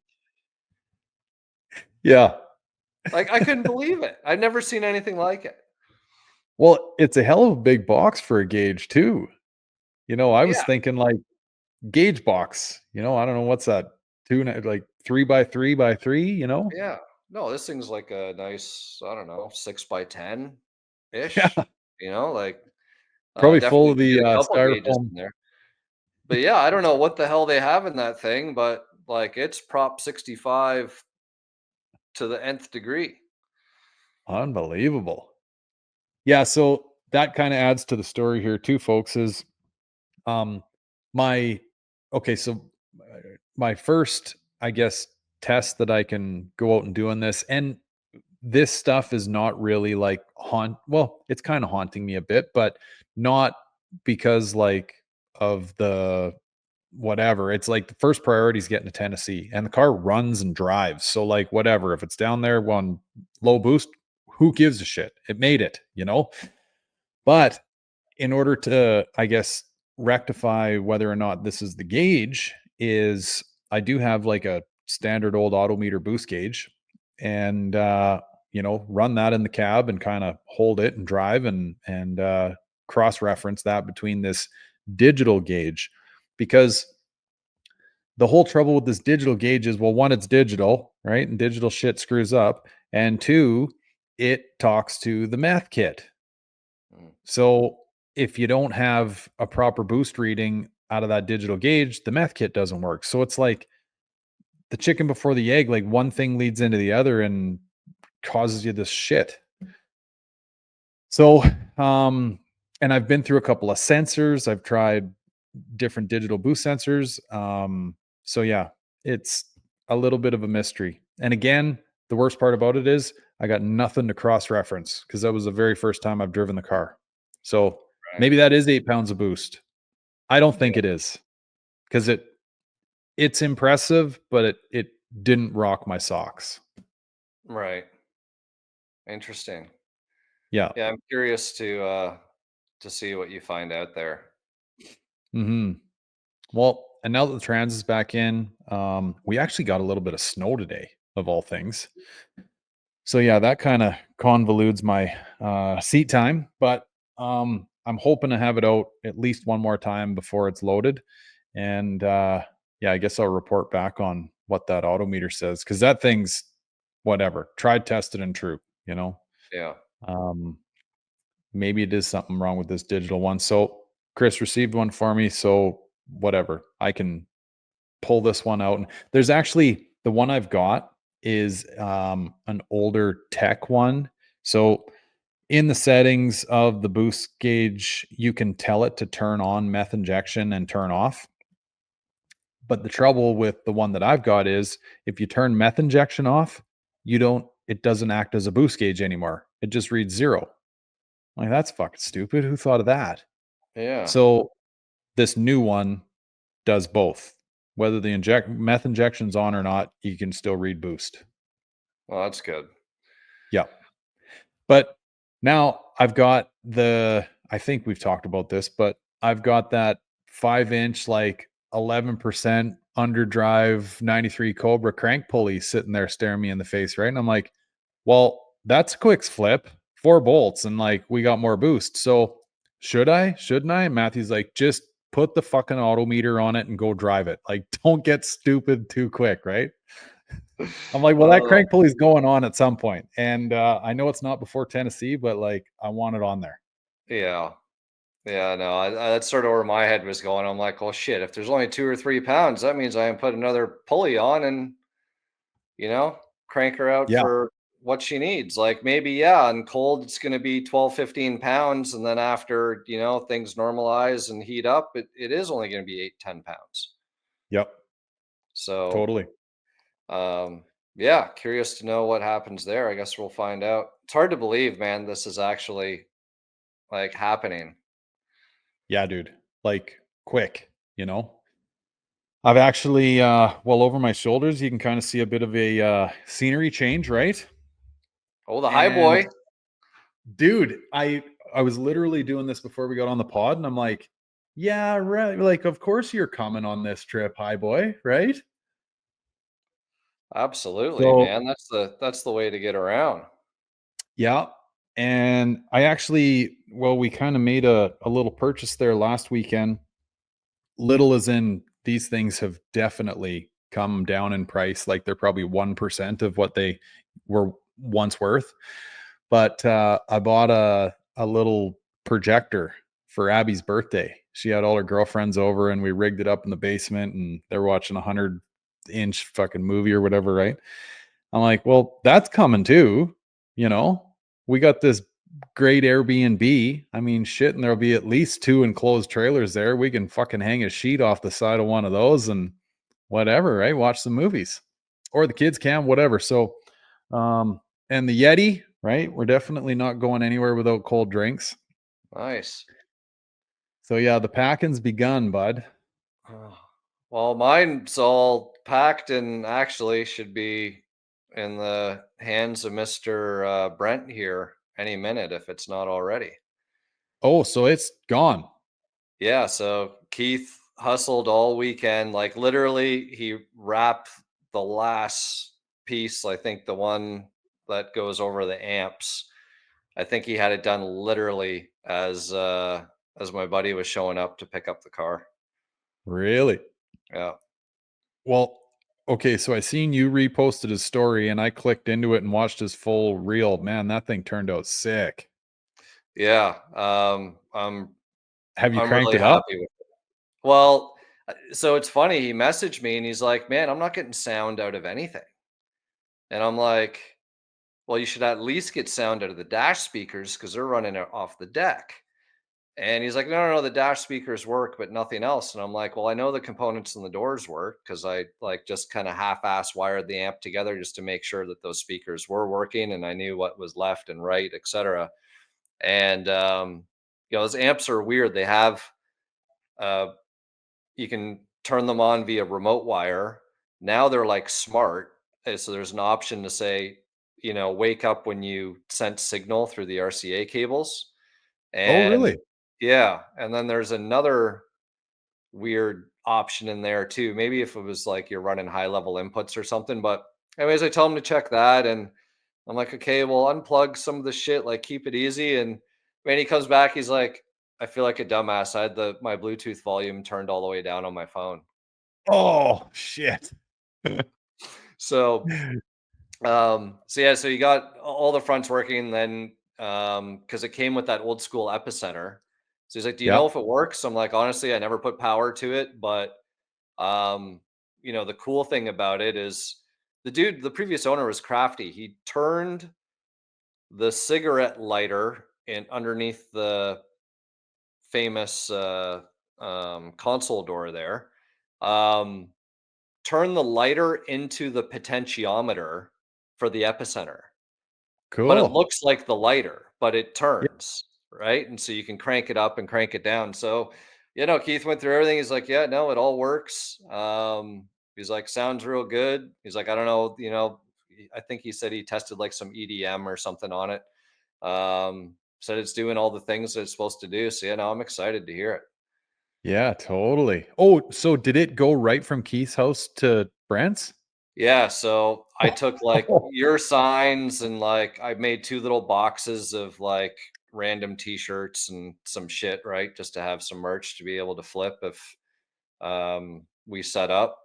And yeah, I said, "Hey, throw all this shit in the back seat when you get there, pick up the car," because it was literally on his route um to start heading east. So worked out okay. well. Okay, so you haven't even seen the damn thing, just the video. Yep. Oh, shit. Because I was thinking about you today, buddy, because this video popped up, like, what was it, last night or the night before? And I've had the negative side off my battery so many times, right? I'm like, you know what? Like, I just once I got the transmission full today and I'm just kind of giving it the once over, I'm like, oh right, like my deck's still flashing in demo mode from the 300 times I've, so I'm like, okay, it's been a long time since I gone through and dialed this in, high pass filter, this, that, and the other thing. So anyway, hooked up the battery charger, got the key, just an accessory, and I'm rolling through some old 90s rap and shit and listening to the tunes. And I'm like, fuck man, honestly, it was like transporting myself to being 17 again. And I'm like, fuck, this is gonna be a good fucking trip. Like, Nice. oh yeah, 100%. So, but the whole time I'm thinking, fuck, my little Rockford Fosgate 12 here, and I've seen those fucking MB quartz you put in that box. I'm like, I'm definitely not going toe to toe in a stereo comp with that fucking car. Oh, yeah, no, I'm curious, for sure, and excited, and I think that I don't know what it was that I was doing, but I was like the whole idea to get like an old Stinger cap. I'm like, Yeah. just got to do it because it's got the yellow lightning bolt on it. So yeah, no, man, it should be cool. I have to see what Brent. Oh, and he installed the um whatever the FRPP trunk struts. Yep. So now the deck lid can actually hold itself up because it was getting quite heavy. Little weak. Yeah, Does that car have a push button release in it? it does. So, and did Keith put the gas shocks in for you? He did. Okay, so you haven't seen them yet. I was kind of laughing to myself today because I'm like, I don't even remember what my amp was set at. So I'm kind of like going up back to get in the trunk. And those trunk gas shocks, I got the same ones. And dude, you hit the button in my fucking cab and my trunk just goes boom, like now. Like a little Like get it's something or out of little yeah, launcher. it's something oh, it's like a fucking 007 James Bond movie, like, gonna be throwing nails out of the trunk. Oh, yeah, no, I think maybe the weight because I've got the skateboard underneath it and then Oh, the yeah. weight of the wing, so maybe that'll kinda help, tone it down a little bit, but, yeah, I could totally see that little bit of slingshot action, Oh, yeah. Yeah, have a little there's, launch competition. yeah, not a lot of weight on that deck lid, but, yeah, man, that stereo should wail, like, it looks all business for sure. Yeah, no, it's, I'm happy with man, like, yeah, car drove great, right? I think well, we talked about that on last week's pod with Kevin, and so it'll be another good 3-hour journey from Brent's place to Knoxville to pick up Britt, and then fingers crossed, all's good. Yeah, totally.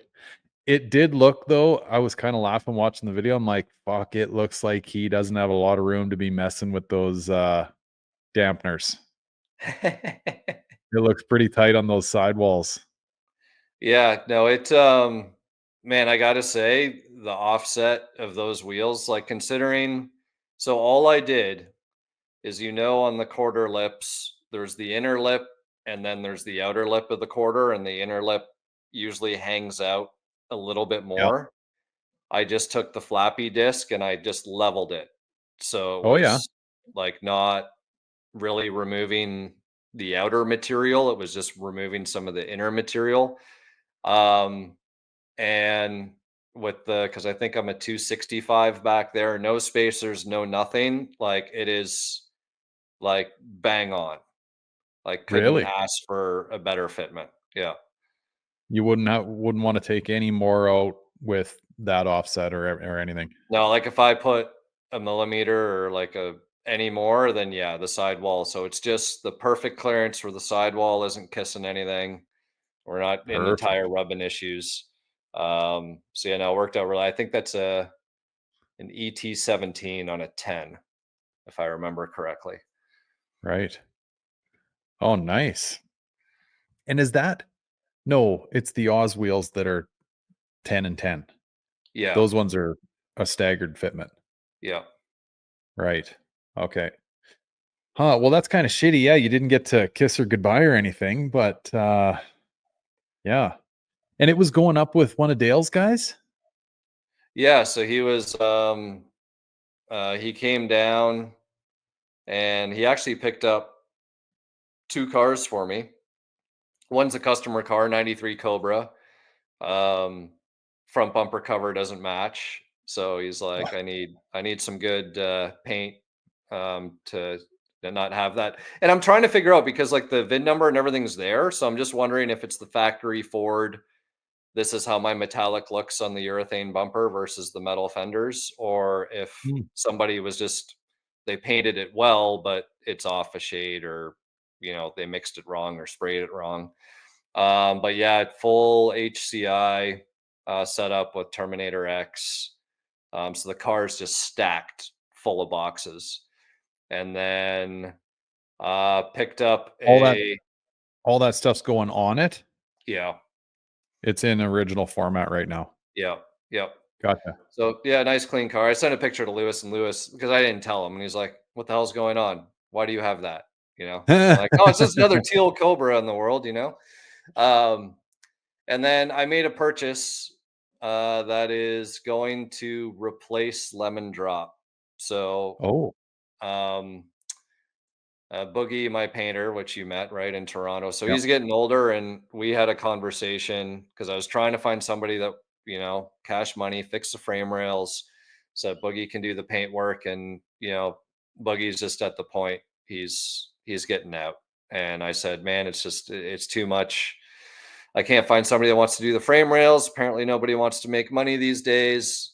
I'm just going to take the doors, the trunk lid, my Dutch kit, whatever the good panels are, and the shell will get scrapped. Um, Oh, so made that decision knowing that I found this other 93 convertible. I couldn't tell you what the original color is because it's sort of very shitboxy looking. However, it is coyote swapped with hmm. a 3650 transmission, brand new Recaros in it, Dakota digital dash, runs, drives, stops, full stalker bumper, 4-inch Cervini hood, Cobra side skirts, Cobra rear bumper, bins and bins of parts. So Oh, um, brand new key, canvas top came with it, like just a lot, right? So I'm in yeah. it for, um, I guess a good price where it justifies ditching one, and you know what I mean, kind of moving on with this one, or at least that's the idea. So yeah, so Logan had these two cars because they were up north. He brought them down, and then he's brought the yellow car across, and then he's going to do his whole southern parts gathering of old Chevy truck beds or Dodge shit or whatever and bring it up north. What size trailer is he rocking? Oh, dude, like a 50-foot fucking, like, Gooseneck style? oh yeah, yeah, no, serious stuff. Right. Huh. How so I guess you're probably at that point, like if you were stacking cars in there, you're probably still only about 2 cars though, hey? Yeah, like two, um, yeah, because maybe it wasn't. It's not. He does have a 50-footer, but he doesn't. I want to say, or it's 40 something. I don't know. It's long as fuck. Like, Right. um, so you know what? He maybe could get three on that one, whatever the Which length is is. real tight. Yeah, but Huh. yeah, no, worked out good. Timing was right, so took advantage, and then that kind of alleviated my concern of having to drive both ways by myself. So it'll just be the drive home. Right.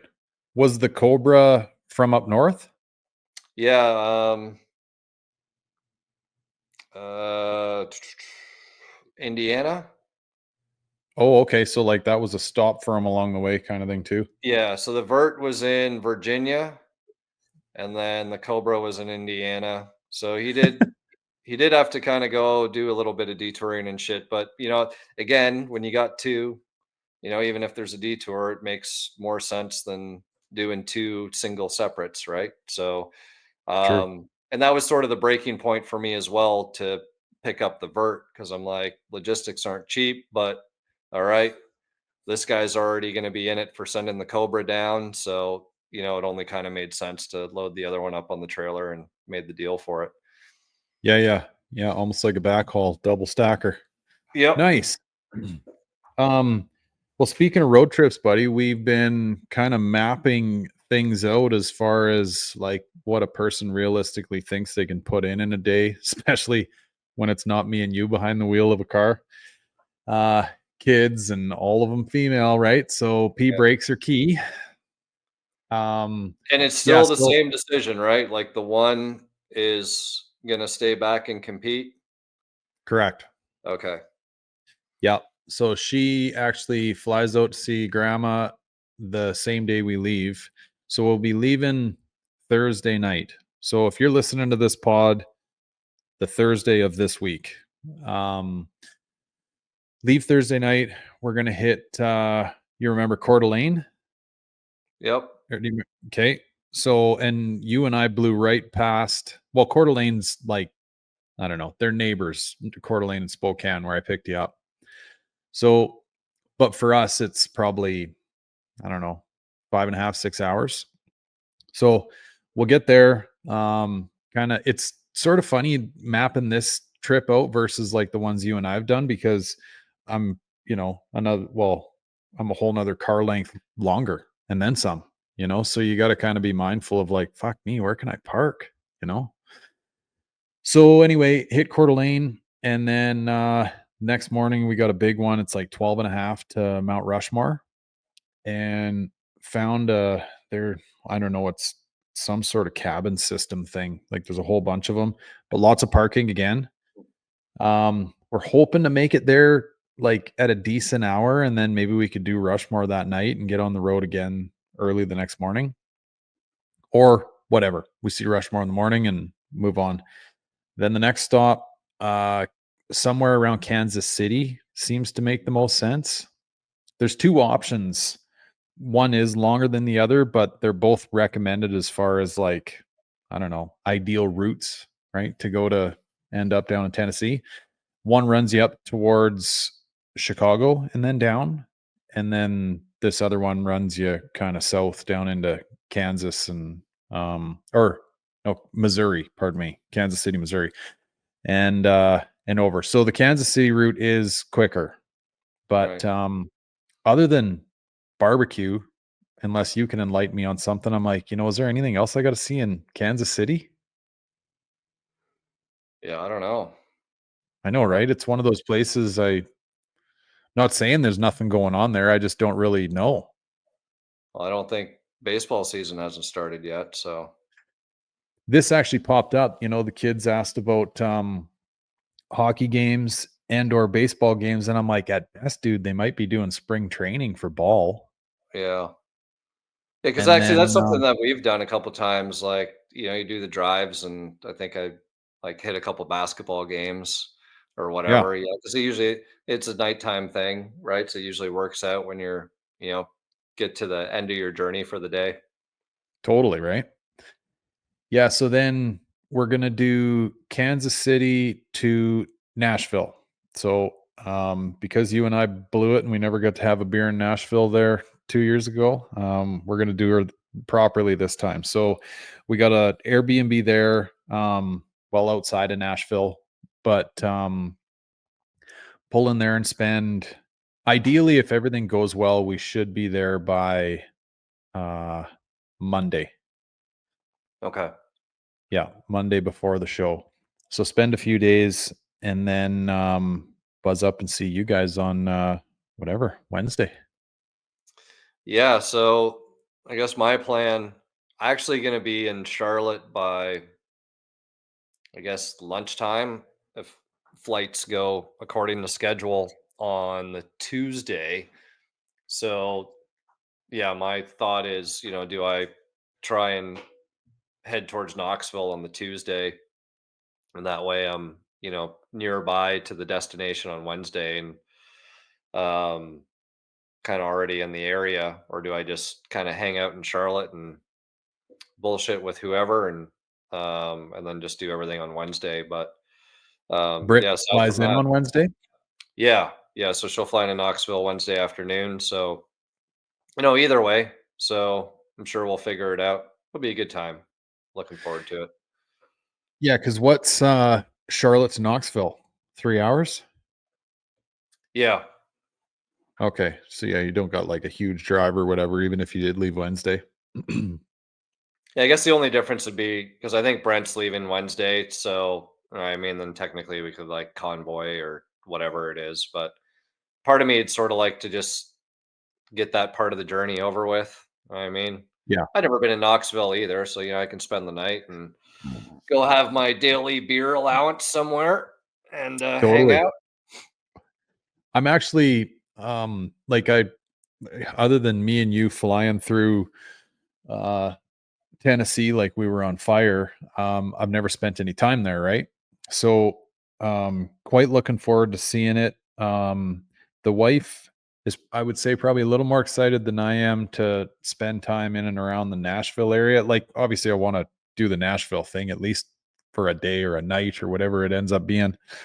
But she's kind of through social media fallen in love with the surrounding areas of Nashville, right? Especially if you're a bit of a real estate buff, she's paying attention to all that stuff, right? So we got our work cut out for us there. But me personally, I just have it in my head where I think probably that northeastern corner of Tennessee would be more my style, like Knoxville and surrounding area. Yeah. Um, Especially from the mountains perspective and stuff. Being born and raised in them out here and everything else, I thought, yeah, that's probably more my style or whatever. But at the same time, unbeknownst to me, this just as we were doing this mapping, um, kind of came to my attention that like, yeah, Knoxville and Pigeon Forge and like all these places are just like 20-minute, half-hour jump Yeah. from each other. So, yeah, I mean, because I was like, fuck, do we spend 3 days in like the Nashville area? Like, whatever. Not that I don't want to, but I said I'm kind of interested to see what Knoxville area is all about. And then, yeah. It was when we actually looked at the distance between some of these places, you're like, "Oh, fuck, like, we're pretty much in Knoxville." Yeah. Well, shit, if you're in Knoxville Tuesday night, then I'll bust ass over there. I'll get in, you Okay, save me a spot on the sofa. there you go. Yeah. Okay. Um, I know, dude, it's kinda it's really starting to sink in for me now that, like, this is happening. Up It's a until this big point. commitment for you, dude. Like, I don't know if they do awards for traveled and shit, but I think you might have it. Yeah. Yeah, like, it's gonna be a pull for sure. It's funny, I know I've had a few guys reach out and go like, "Dude, what are you thinking?" And I'm like, "Listen, you know me, I'm long-winded and a thinker." I'm like, "On one hand, you've definitely got a point, okay? Like, I'm realistic. I know that this is very fucking crazy and whatever." But I'm like, on the other hand, which is the one that I tend to look at the most, is you only live once. Yeah, Like, why not? Because, you can sit here for the next 10 years going shoulda, woulda, coulda, right? Or you can just get off your ass and get her done. And like, I don't know, this is one of those shows. You and I have been talking about it since we started doing the pod. Like, you ever been? No, I kind of went through there one time, but like, so like, why don't we go? You know? yeah, And dude, I mean, I think that so many people and whatever, if you're one of these, I'm not trying to like dump on you here or whatever, but like so many people just get like caught up kind of wishing or talking about doing these things but never do them. And I don't know, it's kind of like stand on the edge of that diving board as a kid going like, "Oh, Jesus Christ, that's going to take you a long ways down." It's like just fucking do it. yeah. Cuz Well, it's the like whole, Shawshank quote, right? "Get busy living or get busy dying." it's true, man, And like the way we started the pod and you're talking about your health shit and stuff. It's like you never know, you Yeah. know? Like life is so short. And yeah, I don't know. I've wanted to do this. Well, here's the other big one is everyone's gonna now know that my cars aren't AI, right? So that'll be a fucking good thing. um or maybe I'm just keeping it a secret and I'm gonna open the trailer and go, surprise, there's fuck all in here, right? Um So, and I've always wanted to drag one of my cars down, not because I think it's this thing, just because that car is my thing and it's part of me and it's been with me forever. And I've wanted to take it to one of these special shows and whatever. And it just so happens that this Tennessee Ponies and the Smokies is, it's got my wife all fucking giddy and, it just checks a lot of boxes. Yeah, I think, just even the cross country journey with the family and, it's no surprise that, you are trying to scout out, possible relocations and whatever. And, and we're both journey driven. Like, yeah, the Yeah. destination's going to be cool and everything, but it's all about that experience. You're taking time off. It is like a holiday. It's not like you're just, um, if you're somebody that's within a 3-hour drive to that show, it's completely different when you have the mindset of like, okay, like pack, you got to be organized. It isn't just like, oh, I can leave early in the morning, get there and drive home after, or maybe Yeah. just spend one night. It's a completely different experience. So, um, and similarly too, like I kind of like I'll see how my chemo schedule is going, but like a part of me wants to fly back out to LA for the 50 fest that the boys are putting on and just kind of make like an annual thing of it, like this little weekend getaway with the wife, right? And Yeah. enjoy Cali long enough to say, okay, been there, done that, bye, and see some Fox bodies at the same time, and that's that. Yeah. It's definitely one of those things that, if you sit there long enough and, just at a high level start running, say the expense of it all or the time away or the the possible shortcomings that might factor into your journey. Like, it's one of those things that you can really easily talk yourself out of fast, you know? But at the same time, like, we've kind of mapped this out and booked some things, and so, like, there's already been some costs incurred. I'm like, you know, it's actually, like, it's really not that bad. Like, don't get me wrong, it's still gonna hurt. I haven't even started filling this fucking truck up, pulling a trailer, you know what I mean? Like, that's gonna hurt. But, just the initial, like, here's where the trip starts as far as costs are concerned, like, we're not bad. And, Yeah. something funny about that, man, I was talking to the wife as we were booking these, and it dawned on me, like, uh, we were we've got one, like, essentially 2 hotel stays. The one in Rushmore, like I said, it's kind of these cabins, but for what it's worth, let's call it a hotel stay. Um, and it was about the time that we were looking to book something in the Kansas City area, and I'm like, "Fuck," it just dawns on me, I'm like, every place that we've booked so far is, like, somewhere in and around, like, say, 80 to $120. Canadian pesos, might I add, okay? Mm. And for us being, like, pretty much every weekend, we're somewhere with the kids and their sports, like, I have been bitching about this for easily 3 years, where I'm like, "Whatever happened to the, like, 100 to $120 a night stays?" Because honestly, dude, if we go to Vancouver, 350 a night. Yeah. Like, highway robbery, and I'm not talking, we're staying at the fucking whatever.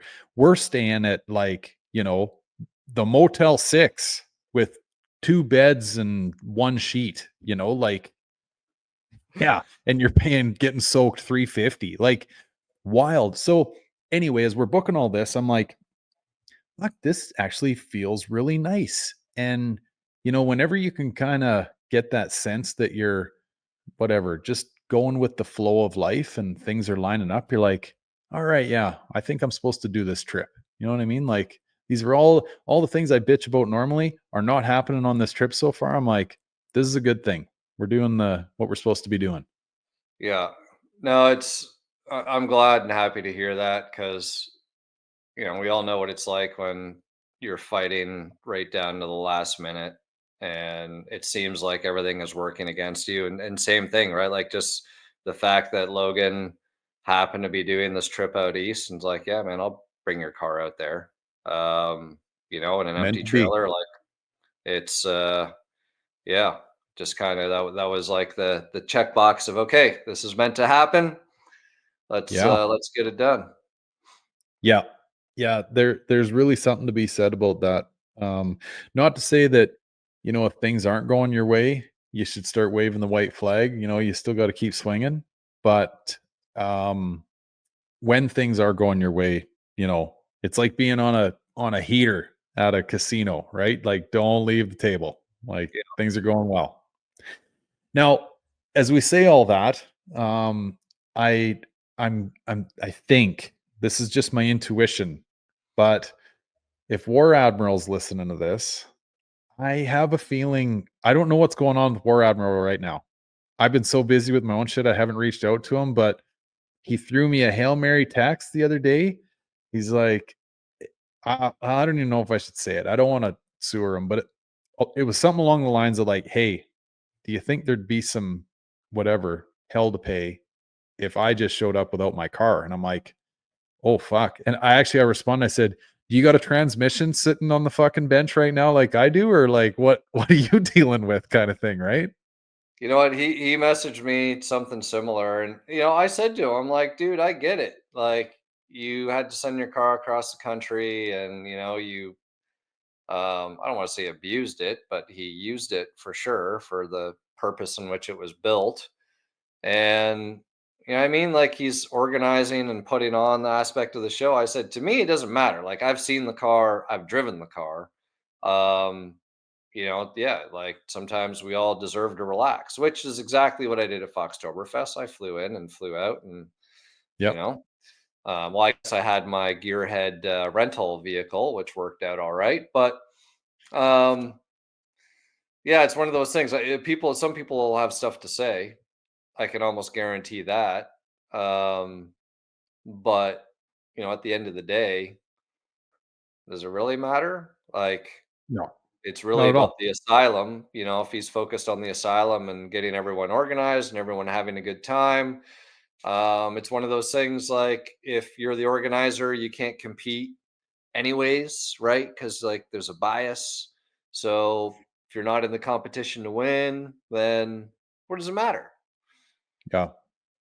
Yeah, for sure.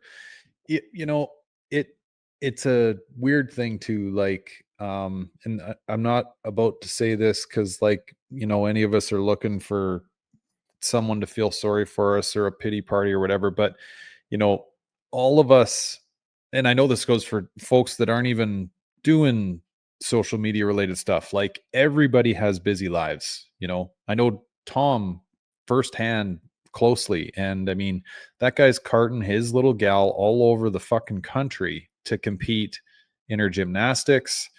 He's working like a dog. Just everything, right?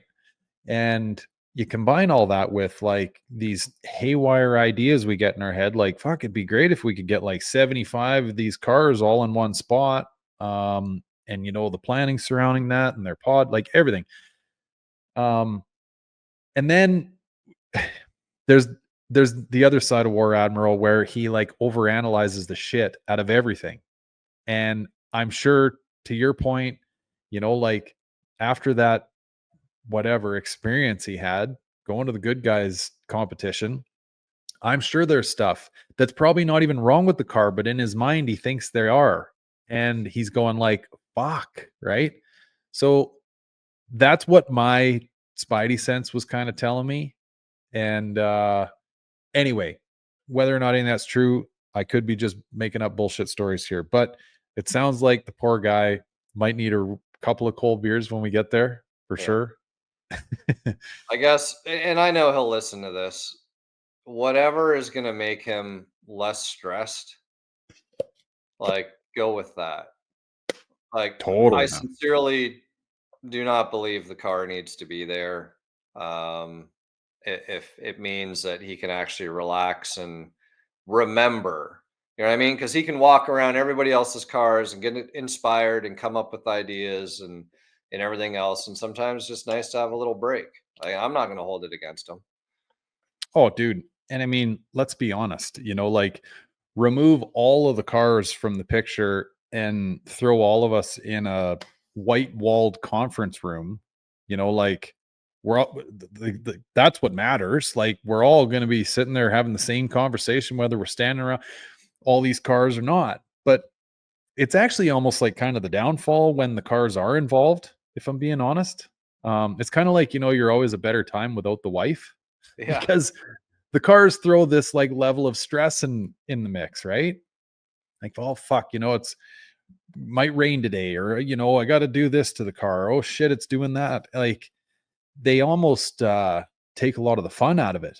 Whereas, especially when we're doing this whole like, all of us are coming from different corners of the world and going to hang out in one spot. Like, man, there's a lot of shit on the back of a guy's brain.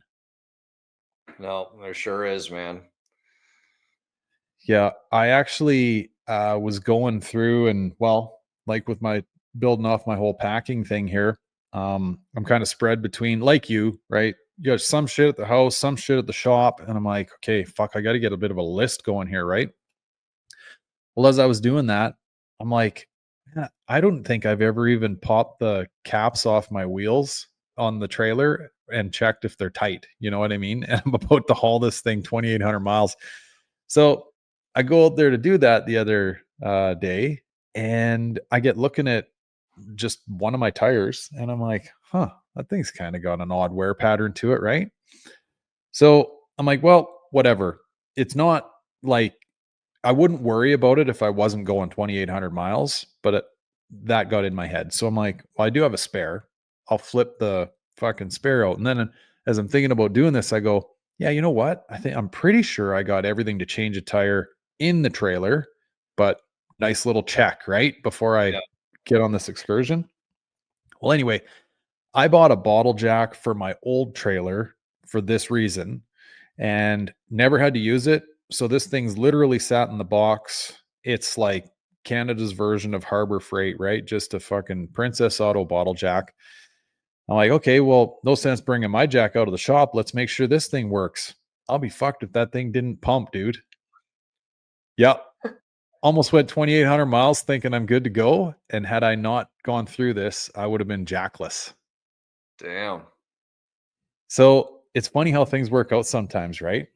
Yep. And then, yeah, even going around torquing those wheels, like no consistency whatsoever. Like those things were spun on at the factory. The guy was sitting in a lawn chair, didn't give a shit what he was torquing anything to. Yeah, the things you think about when you're doing these big journeys, right? Yeah. No, Oh, it's speaking of which, you see my story? I changed the oil in my mom's pickup. no, I didn't see that one. Catch that? Okay, so picked Sadie up from school and brought her back to the shop with me to do this. And whatever, I actually never changed the oil on a Coyote, right? So get under there, pull the drain plug, and fucking around, trying to figure out if like, is this better to access the filter from the bottom or the top? And I'm just working off the floor, right? So anyway, turns out, well, actually, at the drain plug, I had to double stack wrenches to bust that drain plug loose. So Damn. whatever that thing was fucking torqued in at, and this is all, keep in mind, had a Ford oil change reminder. Like mom last had it done at Ford Right. on the windshield. Yeah, sad. So anyway, I'm like, okay, is this better to go top, bottom, whatever? Well, didn't matter top or bottom. I couldn't break that fucking oil filter loose to save my life. Oh, Like, I did see you stabbed it to get it yes, off. Yeah, yeah. dude, I pulled every trick out in the book, like from going through every filter wrench that I have, and I got a pretty good assortment of them. Broke one, like fucking, I got one of those like belt style ones that wraps through the handle. Snapped Yep. that bitch off. Um, And then, I even did, you ever done, like, the use an old accessory drive belt on, like, a Yep. great big closed-ended wrench? Yep, fucking couldn't break it loose. I think I So, used, yeah, like, my own personal leather belt once. right. Like, took it off my pants and wrapped it around because I, like, forgot the wrench once. Yeah, like, it was outrageous. I tried, like, the tie down trick, like, proper, tie and cargo down trick, everything. And then, yeah, I had to pound a fucking screwdriver through that thing just to get it started. It Unreal. was it was nuts. But anyway, yeah, got that dialed in. So I think Mama Bear's pickup's ready to rock and roll. Actually, even pulled the trailer around that day with it because no seat time doing that with it. And actually, that Coyote pulls around quite nicely. Yeah. Yeah, Well, that's it good. impressed me. Yeah, it wasn't like I had I guess it would have been a 2000. It was pre Coyote. It had a 5.4 in it. Maybe a 2000. Oh, fuck, it would have been before that, like 6, 7, 8, something like that, and we had a holiday trailer at the time, just a bumper tow holiday trailer, and that thing, like, sucked wind all over the place. It was not an enjoyable truck to pull a trailer with. So, I've had a diesel ever since then. So, had that in the back of my head, I'm like, "Fuck, we're going a long ways in this, like, how's this little 5-liter gonna do?" And, yeah, it rocks around quite nicely. Oh, good. Yeah. Blow the And you're gonna have cobwebs to out do from an mom, oil as she says. change. Yeah, you'll need an oil change when you get back. Oh, definitely. Yeah. I know, because even with the touring around and stuff we're gonna do, well, I should probably change the oil on the way, or, like, on the way home, you know? Yeah. Um, Yeah. maybe I'll have to ask, Todd there, Boosted 347, him being the Ford mechanic that he is, whether or not that oil, because 'cause it's got one of those, like, oil life deals in the dash, if that Mhm. thing's legit or if a guy should just be going old school and flipping oil out at whatever. 4 or So 5,000 miles. are you doing anything fancy on your way back, or is it just kinda like haul ass home? Haul ass home, because Okay, actually we got to be back by Wednesday morning, like Tuesday night kind of thing. Yeah, damn. I I know it's going to be tight. Like there'll be some probably proper 20-hour day drives kind of thing. And is there any I'm assuming you're the only driver. Well, the wife's talking tough, and I'm like, listen, I'm definitely not married to the trailer, but I am married to what's in it. And I'm like, I don't know if I want you fucking yarding this thing down the road. And I mean, I think I've talked to you offline about this. Like, when I met her, had a little Z24, pardon me.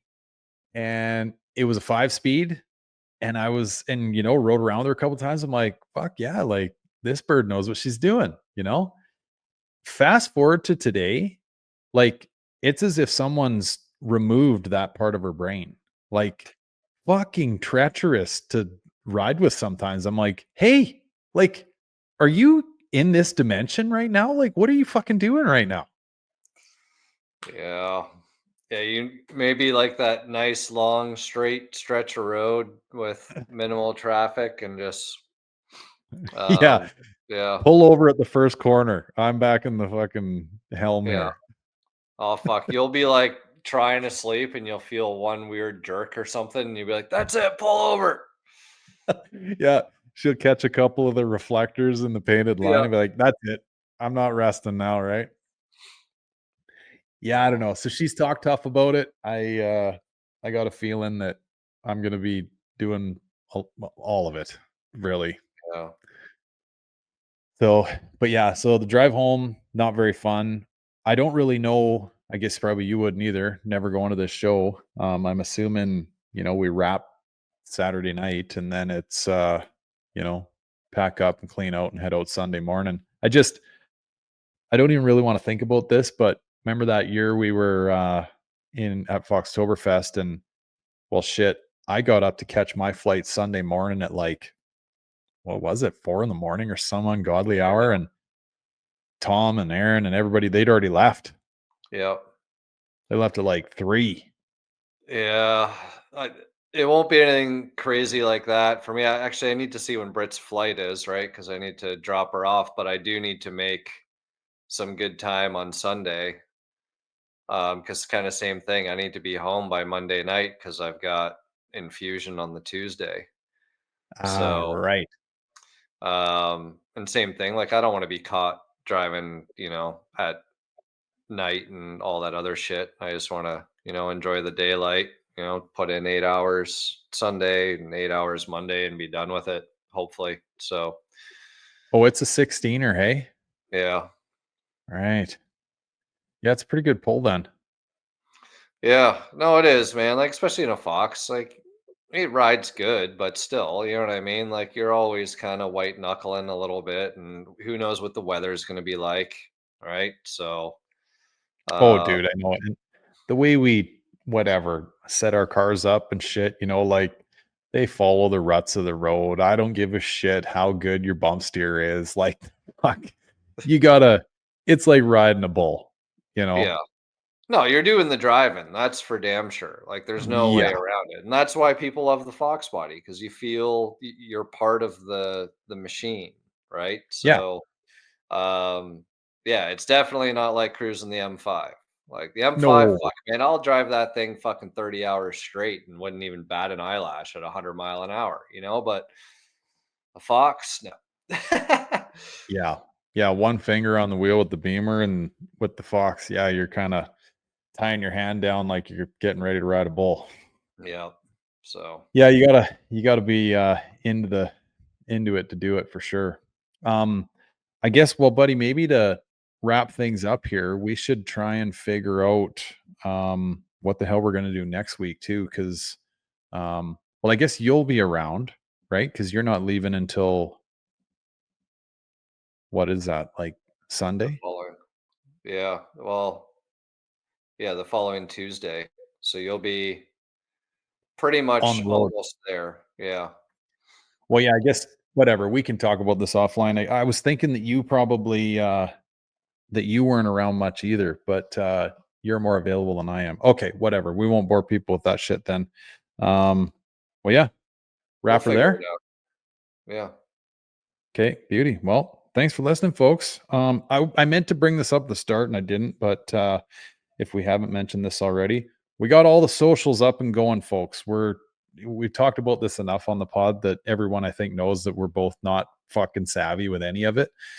So don't expect anything extravagant. We're trying our best, trying to get some reels up and actually bring you some clips of the pod and stuff. And we got a YouTube channel of which Brent Hicks thinks he might be the very first subscriber. Just gonna Nice. throw that out there. Yeah. So check us out there. And I guess we'll see you at Ponies, hopefully. Yeah. Well, if not, then well, we'll have to see, right? Are you planning on getting any footage? Or are you like cameras off? You know, I think like even just from like a personal documentation standpoint, like we'd probably do ourselves a bit of a disservice to not do any, especially like having us all under one roof. I mean, I think it'd be more like vlog style with like 10% cars. Yeah. Obviously, the clips of this, that, and the other thing, would you'd want to try and get, but like I really want to just go and be first person present, Yeah. It's you like know? put the phones and the social away and remember what we're doing here. Well, and actually, maybe a fun little thing to close on would be throwing it out there, but maybe doing like I could throw a mic in and we could do a pod with Tom and John and all the boys while we're in Tennessee, True. right? Yep. Because that's the whole week following the one that we've still got to figure out. Fuck, man. Yeah. We're always a disaster. It probably seems like we're calm on the surface, but it's just a shit show in the background. Yeah. No, it's true. Well, we'll Yeah. figure it out. Stay tuned, Yeah. folks. Yeah. Thanks for listening, guys.